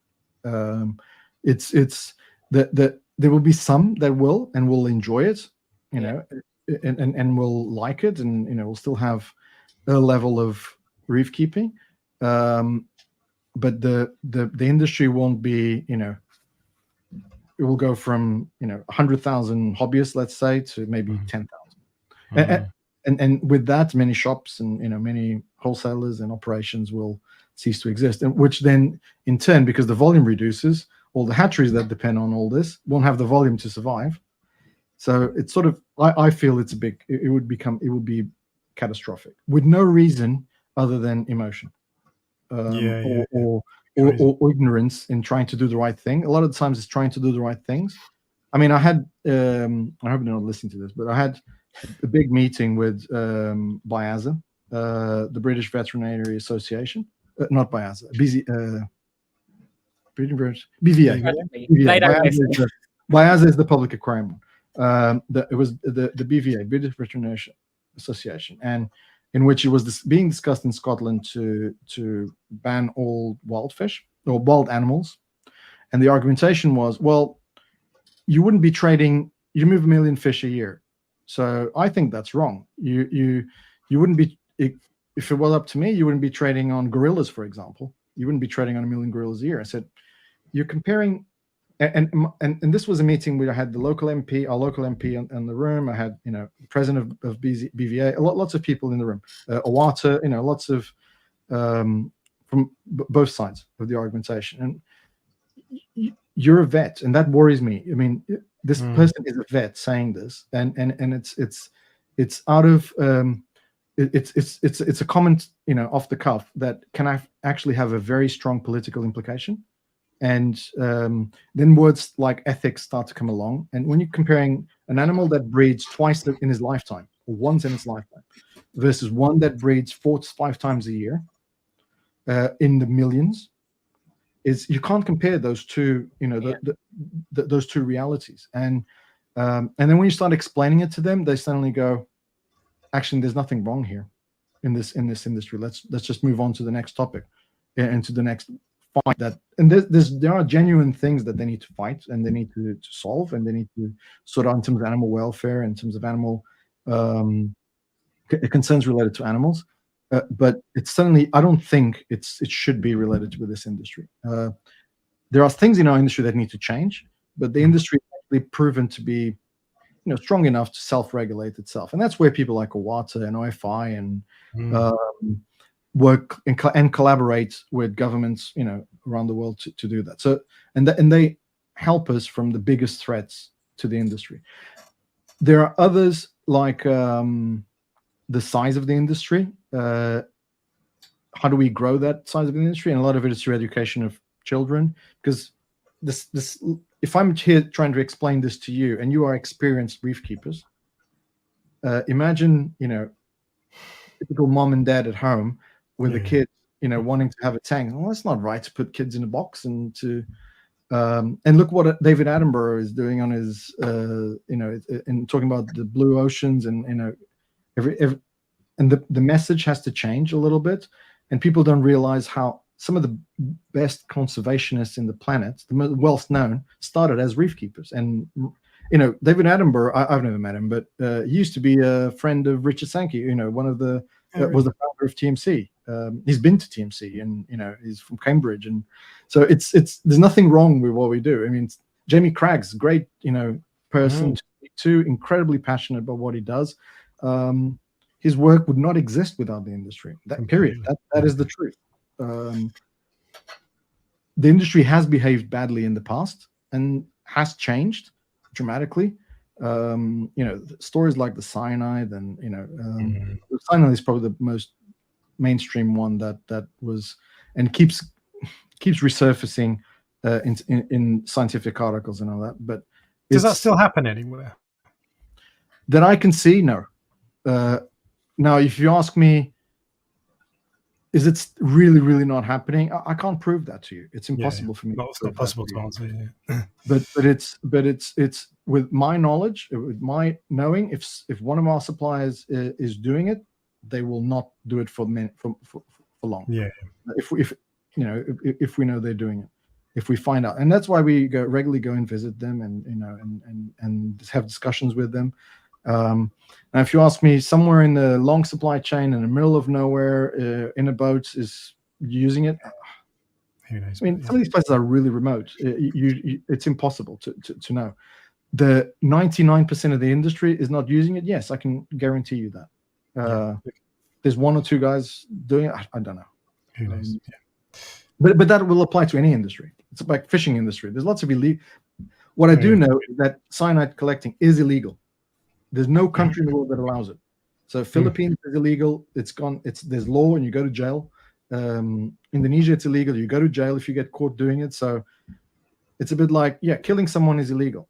But is it still happening? Well, yes, people kill each other. But you can't. That doesn't justify that the whole industry is bad. It doesn't. If that makes sense. Of course. Ryan, you were about to ask a question as well. I was going to say, with regards to growing the hobby, do you think that a change of mentality from us needs to come as well? Because, and I've said this for by years. By us, do you mean hobbyists? Hobbyists. This is what people do. They have a fish tank in their house. Their friend comes over and they go, that must be really hard to do. And we go, oh, yeah, it's really hard to. It makes us feel good because we're doing something that's really hard to do. But in reality, it's nowhere near as hard as it used to be. No, it's so much easier. There has been this myth which has just stuck around, and it drives me crazy. For as long as I've been doing this, people go, "Oh, it's really, really hard to do," but it isn't anymore. Especially if on the most basic level, and that's where people start. Then people don't want to get into acros immediately. Most people just want to have a couple of fish in a tank, and they shouldn't. And look, there's so much of the hobby which people tend to forget that the hobby started in the 60s, wasn't it, or early 60s, and people were using undergravel filters to keep, maybe a volitans and a few angels, and some fish that were incredibly hardy. So fish-only tanks is something that can be very beautiful and can be very interesting. Anemone tanks, seahorse tanks, reef tanks, or very highly specialized reef tanks are not the only tank, because they are very difficult. I mean, it's difficult to keep aquapora and successfully in a lot of the SPS, but there's so many other things. Zoanthids, soft coral. Some of the best tanks out there are beautiful soft coral tanks. So I would like to see more of that to come back. And you do see that in some markets. The UK is actually not that bad. Some markets are so SPS driven that it's such a big barrier to entry to the hobby, that I do think should be advocating more on simpler. Make it simple. This is what I don't understand. Why do we try to tell people it's like some exclusive club for our own egos? Because what we should be doing is we should be encouraging everyone to be part. Everyone who has an interest, who will try, we should be encouraging, because the bigger the hobby is, the more robust it is. And also, the only way we found to try and break some of those barriers was to get involved in many different initiatives. I mean, things like we're doing today, or things like going to schools and just volunteering a tank and giving a tank, and one of our staff goes there and builds a tank for them with the teacher, and then the teacher allowing schools to do school visits to us and touching starfish and doing stuff like that. We did that in the summer. Work experiences, which I know you've got one. We've also got that in our more. I've got a paid person now. Paid one, yeah. Perfect. So no, ours is not that all paid, but in the summers we do accept 3-4 people in each fish house to just come in, feed fish, clean tanks, open a few boxes, help pack fish, make boxes. and they generally enjoy themselves and they learn more. It's a big barrier, and you can't. I don't know. I do struggle with that question in terms of what else can we do? Should we go to the Home Ideal shows, or should we go to the should we invite mom bloggers? That we did that once in Spain or Portugal, I think. No, it was in Portugal. We someone like Alex, very famous in the mom blogger world, which is much bigger than the reef keeping.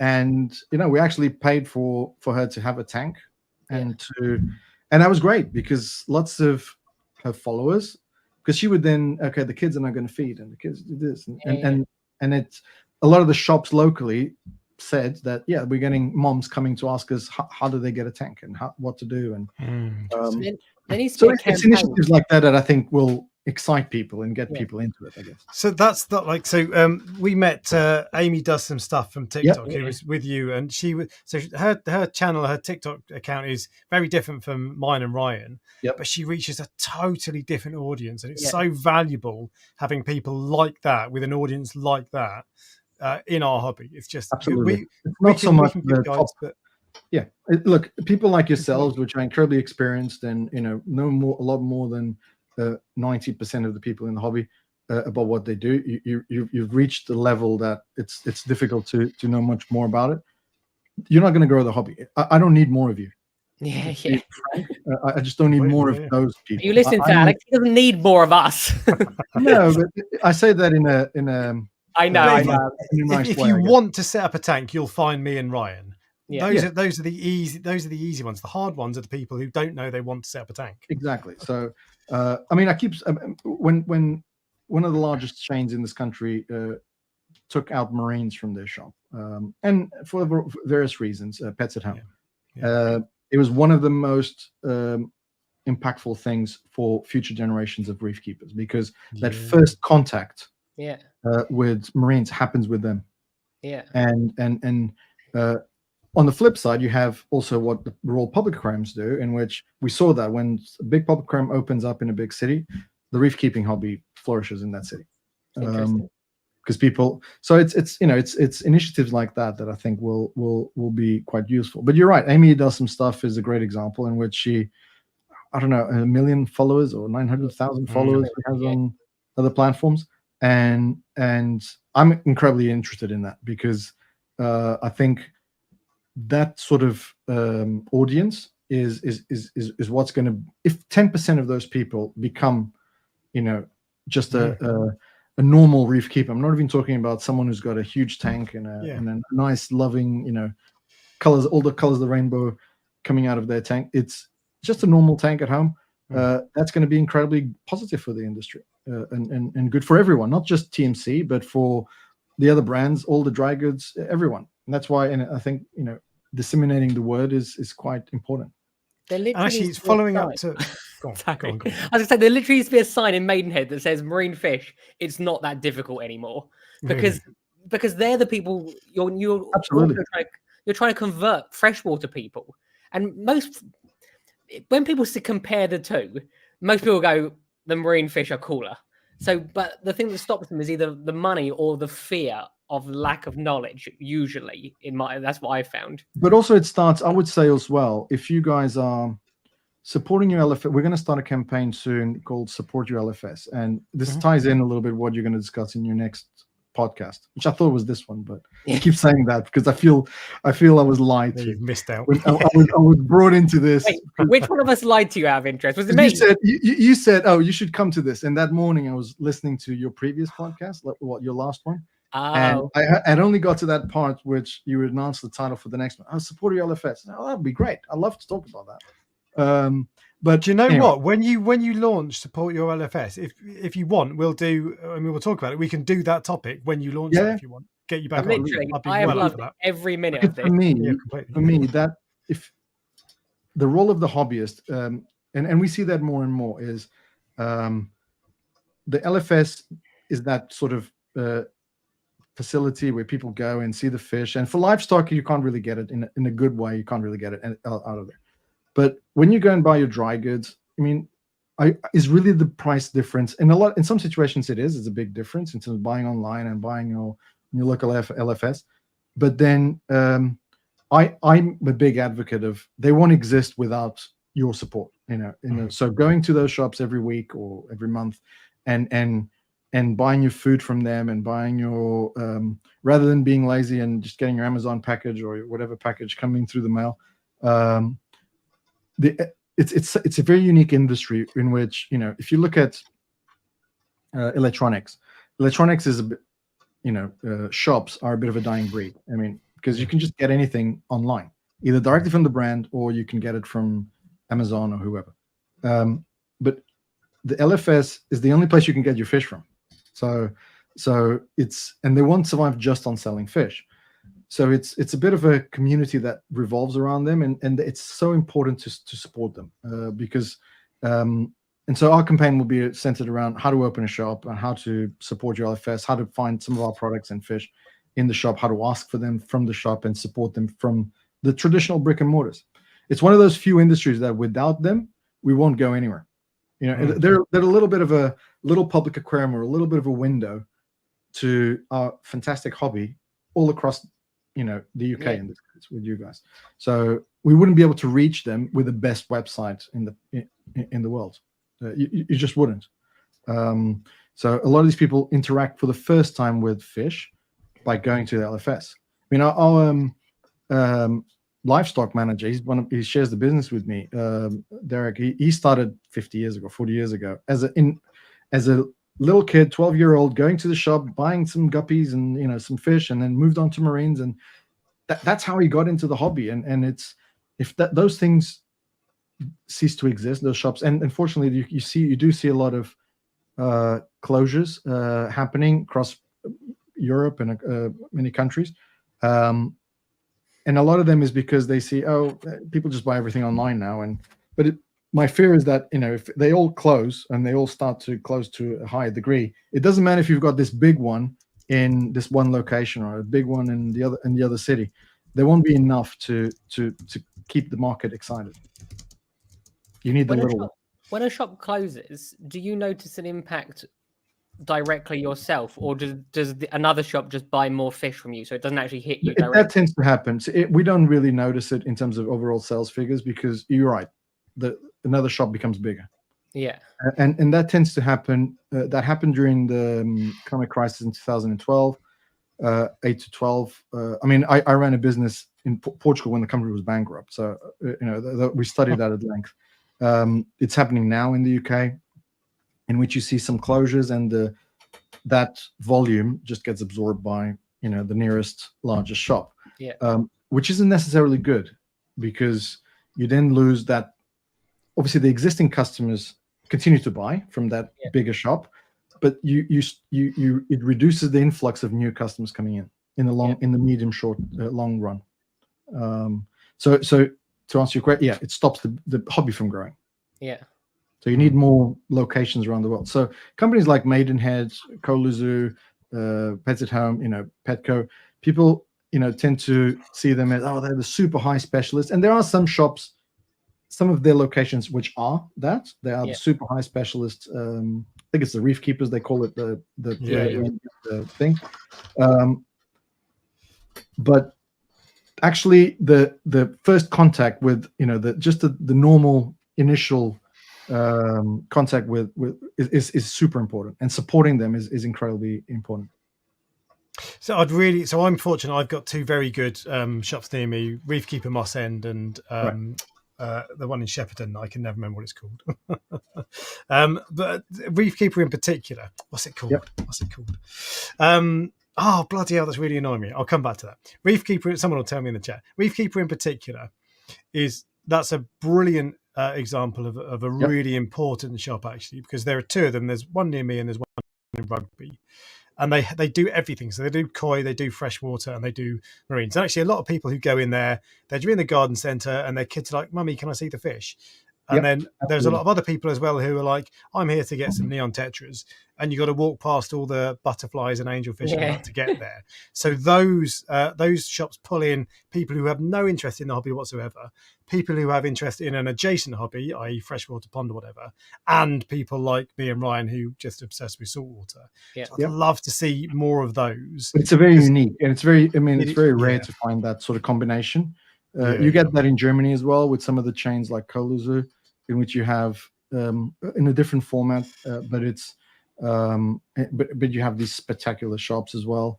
America, you see that as well in some places, but it's because if you think about, I mean, a lot of the times, one of the best shops in the world that keeps getting mentioned everywhere is Worldwide Corals, right? So I visited them a number of times, and I mean, it is spectacular. I mean, it's an incredible shop, and Top Shelf and all those guys are, you know, it's really, really outstanding. But if you think about it from a hobbyist, from a consumer point of view, the first time you go in and you go into a place like that, it is scary. It's intimidating. It's intimidating. I mean, how on earth? I mean, you see these massive tanks. I mean, 20 grand, 30 grand, that huge heptagon they've got on the side. You go, even here in the UK, you go to some of the shops here in the UK, which I'm making an effort not to mention anyone, because otherwise I'm going to get people are going to say, you didn't mention me, but they know who they are. So you go into those shops and you see these incredibly beautiful tanks and display tanks, and it's scary. It's intimidating. I mean, how do you make it easy? And it should be just first, you know, your first tank and your first. This is how you do it. This is just buy a goldfish. No, not a goldfish. A clownfish, some zoanthus, a sarcophyton, you know, centerpiece rock, and you know, and a nano tank. Start with that. Then learn your basics. Don't buy the fish now. Buy the fish in a month's time. Go through your cycle. Here's some instructions. Here's some videos on how to learn a bit more. Here's a training program that you can teach you how to do that. So that's what I think is missing a little bit. On that point, so there's in the States there's Hello Aquatic Emporium was the shop I was thinking of. Yeah. But there's BRS, an offshoot of BRS have set up Hello. Sorry, is it called Hello Fresh? It's a great initiative. So they've made this website where you see all the different steps to set up that thing. Unbelievable. Very good. It's really good. Hello Reef or something, I think it's called. And I know exactly what you mean. You guys are probably not quite as well placed to do it as BRS, but they've got the tank set up, and you guys have got the tank set up with, you know, a basic skimmer or a turn pump. That's it. It's almost like you're in our product development meetings. So oh really? No, we are going to look at something like that. Not so fancy or techy as what they've tried to come up with, but it's to, and actually we need to reach out to some of the influencers to discuss some of this in terms of educating. How do you create an academy to come up with that step-by-step program, or how to set up in 5 easy steps on how to set up your tank? So they've got the perfect person. Matthew does it because he's just brilliant at explaining it really simple. He's quite entertaining. And they've come up with some really clever ideas on that. So it would be difficult to do. But there was a question I was going to ask as well. Ryan asked what we as a hobby can do to grow it. But if you could control me and Ryan, what would you like to see? What would you like YouTubers and these sorts of people to do to help? Just focus on those starters. People starting their tanks. I think it was you. Was it your podcast that said one of the most viewed videos was the how to set up a tank, or how to keeping a marine tank is easy is my biggest one. That was yours. Mine's always set up. It's an obvious one, because that's what they go online now. Before, people used to go to pet shops and ask, how do I do this? So I remember going to this was in Portugal, probably not a very good experience, but I want to buy a fish tank, and they sold me a tank and sold me the fish, sold me the filters. There you go, take it home. And I only realized I couldn't really do that. Take the fish immediately on the first day. But so those days are gone. That doesn't exist anymore. Before buying a tank, people research it, they see it online, they watch, listen to your podcasts, your videos, yours and BRS and everyone's, and ours, Colette's, and all the different influences out there, and they have a predetermined opinion before even going to the shop. So they know, okay, I want to go in there and I want to do this and this. What do you think? And I think creating more of that content, how easy it is, and that's where people catering for different audiences come in. So people like Amy or Colette or yourself, they all go to slightly different audiences, and potentially attract more. So if I would control you in a way, is educate more, and do more.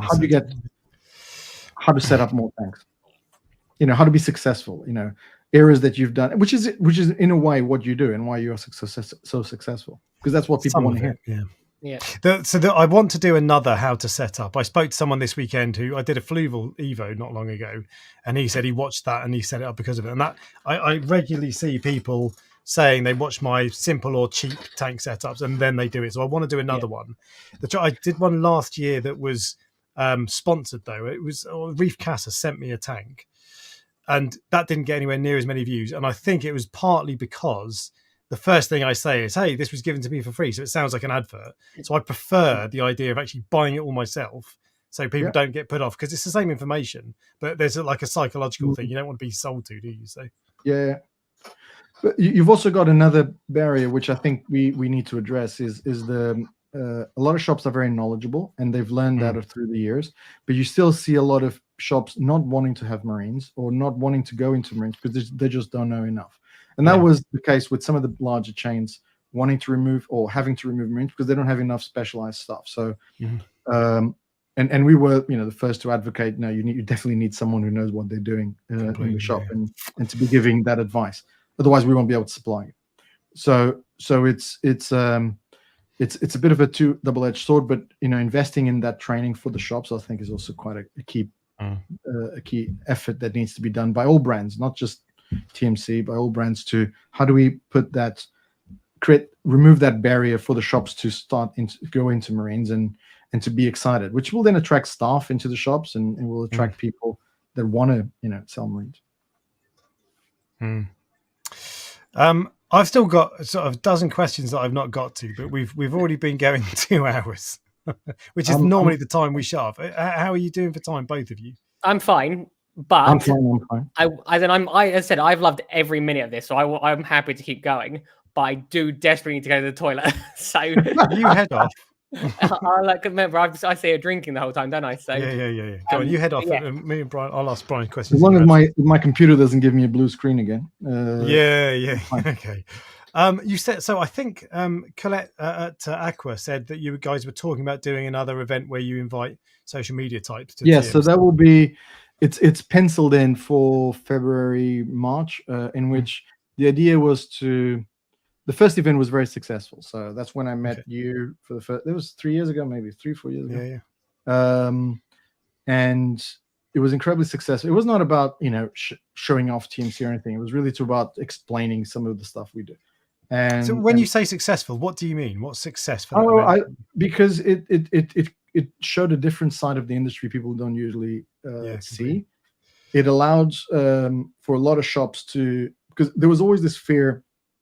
As you know, we don't sell to the public, and there's always this fear that we open up the doors, it just creates that concept that TMC is now selling directly to the public, and which being so having such a high market share comes with its problems, which people rely on you as a business quite extensively. So a lot of the shops around the world, around the UK and some of the locations we're in, we are one of the main suppliers, if not the main supplier, when it comes to livestock. So they can't see us as a competitor. So we've always been quite guarded as to what happens within TMC and not have. I remember we did an open day. It was before my time, but I've been told we did an open day in the 90s that attracted, I think it was hundreds of people that went to Chorleywood in one day, and it was mental. It was never to be done again. So then my idea was, okay, let's try and do it with the influencers. We've got this new concept of influencers, and let's try and bring them in. They can do whatever they want, ask whatever they want, video whatever they want, and use the content in different ways. So some people went for the fish, some people went for the products, some people went for the corals, some people went for the product development. I mean, there were various things. We ended up, it was interesting because Colette started with us a week or 2 weeks after that. Did you offer the job on the back of that, or was it a coincidence? It was on the back of that, yeah, because I was approached by 3 different people that worked at TMC saying she's great, she's so genuine and passionate, and we needed a face. I mean, people say they like to talk to me and to hear about me, but I can't be the face of TMC. You don't want to, someone like me being the we're too busy on a normal day, so we needed a dedicated person that was going to be the face of TMC, and someone who could be quite positive and passionate about the hobby, and that's Colette ticked all those boxes, so we offered the job in that regard. So we want to do another event beginning of next year. We haven't decided dates yet, but maybe I'm being over ambitious, but I want to do it with more people from Europe as well, so not just UK, but also bring people like Tobias from Germany, some Spanish guys we know, some Portuguese guys we know. Fantastic. And just do like a European sort of thing where people can talk about exactly what we're doing here, but talk about amongst ourselves and say, right, how are we going to all work together and collaborate together? Because there was lots of meetings. I don't know if did you stay close to it overnight? I didn't. No, I live not far from you, so I didn't. I would do next time though. Because there's lots of people, meeting out for meals and stuff afterwards, and having drinks and collaborating in different podcasts and different things, which was great because that's exactly what it was about. It was just trying to foster more community engagement. So I would be so up for that. If I'm completely honest with you, I was really skeptical last time. I didn't know anything about TMC, and I just had an image in my head of this, just a conveyor belt of fish and a load of monkeys by typewriters just randomly, and when I got this, I remember you mentioned this is so different, and it's so different. And that just everybody there, and it comes back to that point I was making, in which if people like us, Quality Marine, De Jong, the guys who are doing this and are hugely invested in this, at a level that it's so difficult for any other, to put your mind around. If we make it public and if we make it everyone know, how we do it and how passionate we are. At the end of the day, we are all passionate about fish. We love fish, so. I think governments and some of the dangers we spoke about earlier would take a different view on what's the best approach to regulate and to legislate our industry, and which has to be regulated. Don't get me wrong, and it has to be regulated, but it will take a different approach on that. So last time I didn't make a video. I would this time. I think it would, for various reasons. I think it'd be a really good fun one as well. But yeah, so brilliant. When you do it, shout up. And if you get more people from coming in Europe, that sounds like heaven. Yeah, the idea was to do it but let's see. It's on Colette's hand. She's organizing it, so we'll see. How far she gets it. Colette, by Monday, 5 p.m. Ryan, were there other things that you particularly wanted to get in? Most of my questions, I remember I sort of commandeered the first part of the live stream, so most of them are I've got through. I have a feeling that I know the answer to this one because I have a feeling people wonder if you have a fish tank. I'm assuming the answer is no. No, I had one. I've had a few tanks over the years. Not at the moment. No one who has a fish shop or works in the industry has their own fish tank so funny, for some reason. I know why. It's because it's not a hobby anymore. It's your job, so it's not the same. No, and the joy I get from the fish, I get it at work. So it's sort of, I walk through the fish house every single day. Yeah, and I quirky fish. The stuff that just come in that's different, and whatever's new, I look at it every day. So it's sort of still see stuff I don't have to spend any money doing that. So yeah, true. I actually get paid to do it, so I'm very lucky. And my last question, which is the one you came here for, but I think Alex has said we might not do this now, is what makes a good fish shop. But we'll save that for because I like that you're launching this LFS back your LFS sort of thing. We'll do a separate live stream on that. So in which case I'll pile in and ask some questions. And I can't remember which of these that have answered, but these are member questions. So I have members of the channel who get to ask questions every week. So I'll go through these as many as I can do. So we talked a little bit about quarantining earlier. This guy, Ski Sailor Bike Guy, asks, my local fish shop said that TMC QT their imports. This surprised me as a costly and lengthy process. Is this true, and what do you actually do for QT? Because you actually don't properly quarantine. you talked about the It stress depends on management. what you consider proper quarantine. So Yeah. there's various definitions of that. So some public aquariums will do a 90-day, 120-day quarantine process because some bugs, some of the parasites that you're trying to get rid of, especially exoparasites, will take quite a long time to remove. We don't do anything like that. So we tend to focus on stress management of fish. So it's basically making sure that the fish, from the moment they're collected to the moment they arrive to us, they're incredibly healthy. So that, believe it or not, saves you 95% of the problems. We don't see. I don't remember the last time I saw cryptocarium. Really?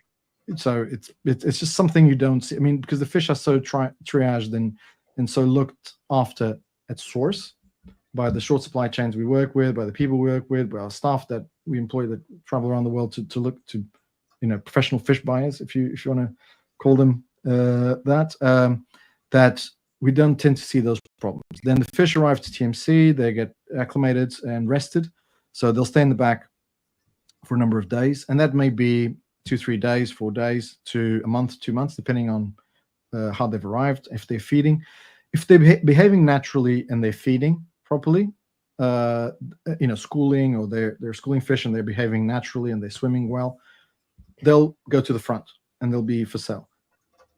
Then there'll be another step, which is we feed our fish 8 to 12 times a day. So there's one person that all he does or she is feed. So they'll be trained to identify fish behavior. So if they're still showing decompression issues, or then being nibbled at by or being attacked by some of the fish, or they've got a cut or a fin that's split, they'll be put to the back again until they recover, and that's when they can be with us for quite a bit of time until they recover. Okay. And this is going to be a semi-quick fire kind of thing. So a follow-up question from the same person was about your percentage of split between wild caught versus aquaculture. You mentioned there's a bit of aquaculture. 24%. 24%. Wow.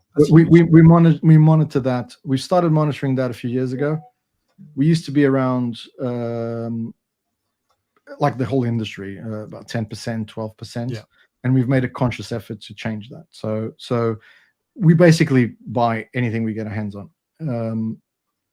You cannot go over that at the moment with the amount of hatcheries around the world. It's impossible to do more than that. Okay, I can categorically say that, because it's not like we don't buy it. If it's out there, we will buy it. I'm surprised it's that high. I thought it was going to be much lower, to be honest. Corals they're quite a high percentage. When you talk about fish, then you have to distinguish between value or quantity. If it's by quantity, the percentage will be lower because you've got all the damsels, which make a big quantity and they're all wild. But if it's by value, it will be around 24%. Last year was 24%. Okay. And so you mentioned earlier your best-selling fish is Acromis. That's the one you sell most of. Quantity, yeah. What about corals? Euophilia, I would say. Yeah, okay. In value. Then you've got, in quantities, you're talking about zoanthids and things like that. So we sell quite high numbers of those. Frags of various different species. I mean, since we've started doing frags a few years ago, we go through, tens of thousands of those each year. Okay, and actually, it's not one unique species. And in terms of Euophilia, do you mean torch corals? Or yeah, torch coral. Yeah. Acropora is one that you sell big numbers of as well, but it's especially in value because you've got all the. It's a high value item, so it goes through. And so torch corals have become really expensive lately. And you talked about earlier about the 20 grand fish. Most of the value goes back to where they're collected from. Is that the same with torch corals, or corals is a bit weird? Yeah, and it goes with phases. So we used to call a zoanthid a colored zoanthid, right? Now they call them a Willy Wonka and whatever, and they sell $800 a polyp. For me, I used to sell it as colored polyp for $12 a piece. £12 a big piece. Now they sell them by the polyp. So the industry, creates their own issues as well in terms of, and creates their own naming of corals and naming conventions. That happened with the torches. The torches also suffered from some bans. So you have this, you can't get them in Europe from Australia. So, which then limits the amount of some color morphs going into some countries, which then increases the price. And then you have some people call it gold torch and yellow torch. And I remember having a conversation with someone, all those gold torches people now name, they used to be called brown torches. So because they were brown. Because the LED weren't there. Yeah. You know, it was all metal halides or T8s and T. So what I would say is that it goes up and down in phases. So, but you still have those rarer pieces that will attract a high value, like red sign arenas are a good example of that, in which you just can't get, you know, good quantities of them. And when I say good quantities, I mean TMC will see 3 or 4 a year, and so those, the suppliers know, you know, the places you can get them from will know, and they will attract a high price, and we'll have to pay a high price to bring them in. You can get big quantities, but they'll be in places where we can't get import permits for. So there's a question related to that I'll come back onto in a second. But there's one thing that has just popped into my mind as well. There's a torch that is known as colloquially as the Australian gold torch, which is basically this one. And I often hear people say, some people say, oh, it comes from silty areas that are kind of brackish, and I can never quite, because these don't do well in captivity generally. Where are they collected from? Do you know? No, I would say on those Indonesian ones, but I'm not entirely sure. I think there are some that look very similar that are connected from Indo. Some are from Australia, and I've heard that they're collected from estuaries, but then other people say no, that's not true. And I wouldn't say estuaries. I don't know enough about the biology of that species. I know things like Catellophilia. Yes, definitely, there'll be murkier waters. I can get that information for you, but I don't know it exactly. Okay, and the related question I was going back to earlier is, I think that I'm just being told it comes from Queensland by 2 people. Really? They're still there listening. Can we get them on? No, dial them in. The other thing I was going to ask from Queensland, but they'll be quite rare to get, especially if they're in Australia, because I mean a lot of that stuff will go, especially if they try a high price, will go to America. So before it comes here, because they'll pay more, they'll pay anything for all that stuff. Europe has put a ban on some of the glabrescens as well from Australia. So you can't get Parancora and glabrescens in Europe from Australia. You can only get it from Indonesia. So all that creates then rarity in those pieces. So which then attracts a higher price. The UK you can get them, but because we had this ban from Queensland for so long, you just can't get them at the moment. So at the moment, the only thing you can get from Queensland into the UK is barbankies, blastomusas, Welsey, Catellophilia, and Fungia. So that was my next question. The only 4 species you can get from Queensland at the moment. And is there any news on that opening up for the UK again? It will open up, I think. The UK is... So when you import coral, you need to have an export permit. So you are able to get export permits for those, from Australia. So the Australian government has said, yeah, that's fine, you can get those. But then you also need to get an import permit from the UK and an import permit from wherever you import, or the EU. The UK has taken a conservative approach they requested justification from every single piece of coral, every species that is being collected sustainably. So they've managed to prove that on these 4 species, and these studies are ongoing. Some species have already said no, it's a big red, so it's not going to happen. Like Scollies is one I remember, and other species are just not well studied enough for the UK government to say, or JNC or scientists to say, yep, it's fine to bring in. And we just have to. I mean, it's not up to us to say yes or no, it's right or wrong. It's up to us to just follow it and comply with it. So this is why Jamie Craig's... Yes, stuff like Jamie Craig's did is good. Yeah, for sure. He needs to put his finger out, is what you're saying. Come on, Jamie, you're not working hard enough. be quicker on that. Yeah. So each country has their own, European scientific reviews of the species, and they come up with different strategies. For us in the market, it just creates a big mess because it's confusing, because they don't all follow the same rules.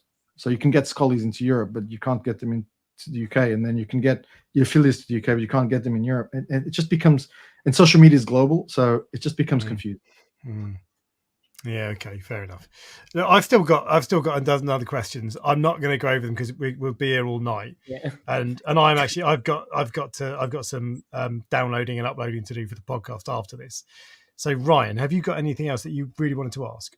Not to ask, but there's one very important thing I think that has been missed about what you do, and it's that not what you do, about the quality of your fish, and it's that people could, like the shops, can see them, and a shop is going to go there, feed them, pick them. If there's a sick fish there, they're not going to pick it up and take it home, are they? Because they don't want a sick fish any more than a hobbyist wants a sick fish. And I would advise that to anyone buying an animal, a fish. You have to see it. Yes. The best way to buy an animal and to buy a fish is to actually go to a facility like we do, or a shop does, if it's a hobbyist buying, and make a point of wanting to feed the fish. Make a point of seeing that fish. Go there. If you're a hobbyist, if I was a hobbyist, I would go there the next day. Is the fish still behaving the same way? Yeah. Is it still? Because it's a big investment. It's £100, £150, and I find it's quite a lot of money for a lot of people. It's a lot of money, and it's, if you're paying that amount of money for something that's you're going to keep for the next 20 years, you're striving to keep for the next 20 years. You want to make sure that you're buying the right one. Yeah. So it's very different to buy from a list on a box from someone who's going to pack it for you in Indonesia or Philippines or whatever, and you get it. It's a bit of a lottery what you're going to get. Yeah. Versus going to a place like a TMC and hand selecting.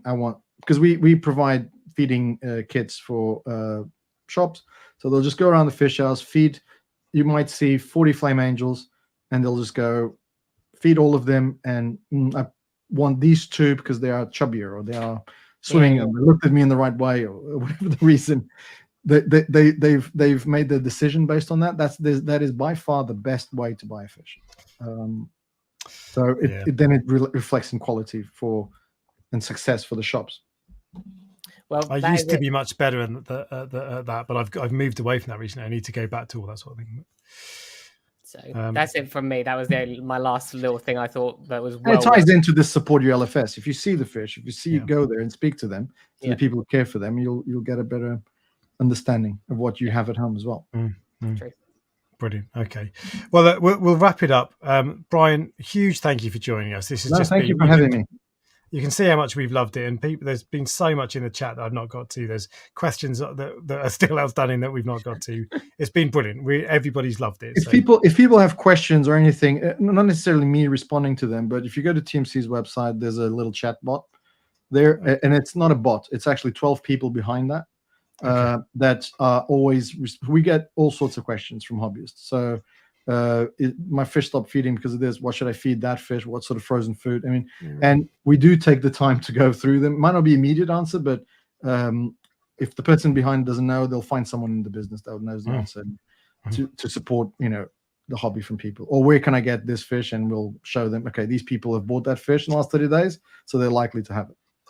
So if me and Ryan request a pair of Japanese masked swallowtail angel each, that's how to do it. The guy who's answering me on the phone, he's on it. He's not answered to that one yet, has he? No, it's a difficult one. But I'll keep my eyes open. So very good. I'll let Ed know. Lovely. Well, thank you again, and guys, thank you for watching, for all your questions. And we'll be back here, and we'll do another one when you launch your LFS campaign. So thank you. Perfect. All right. Cheers, guys. Bye. See you later.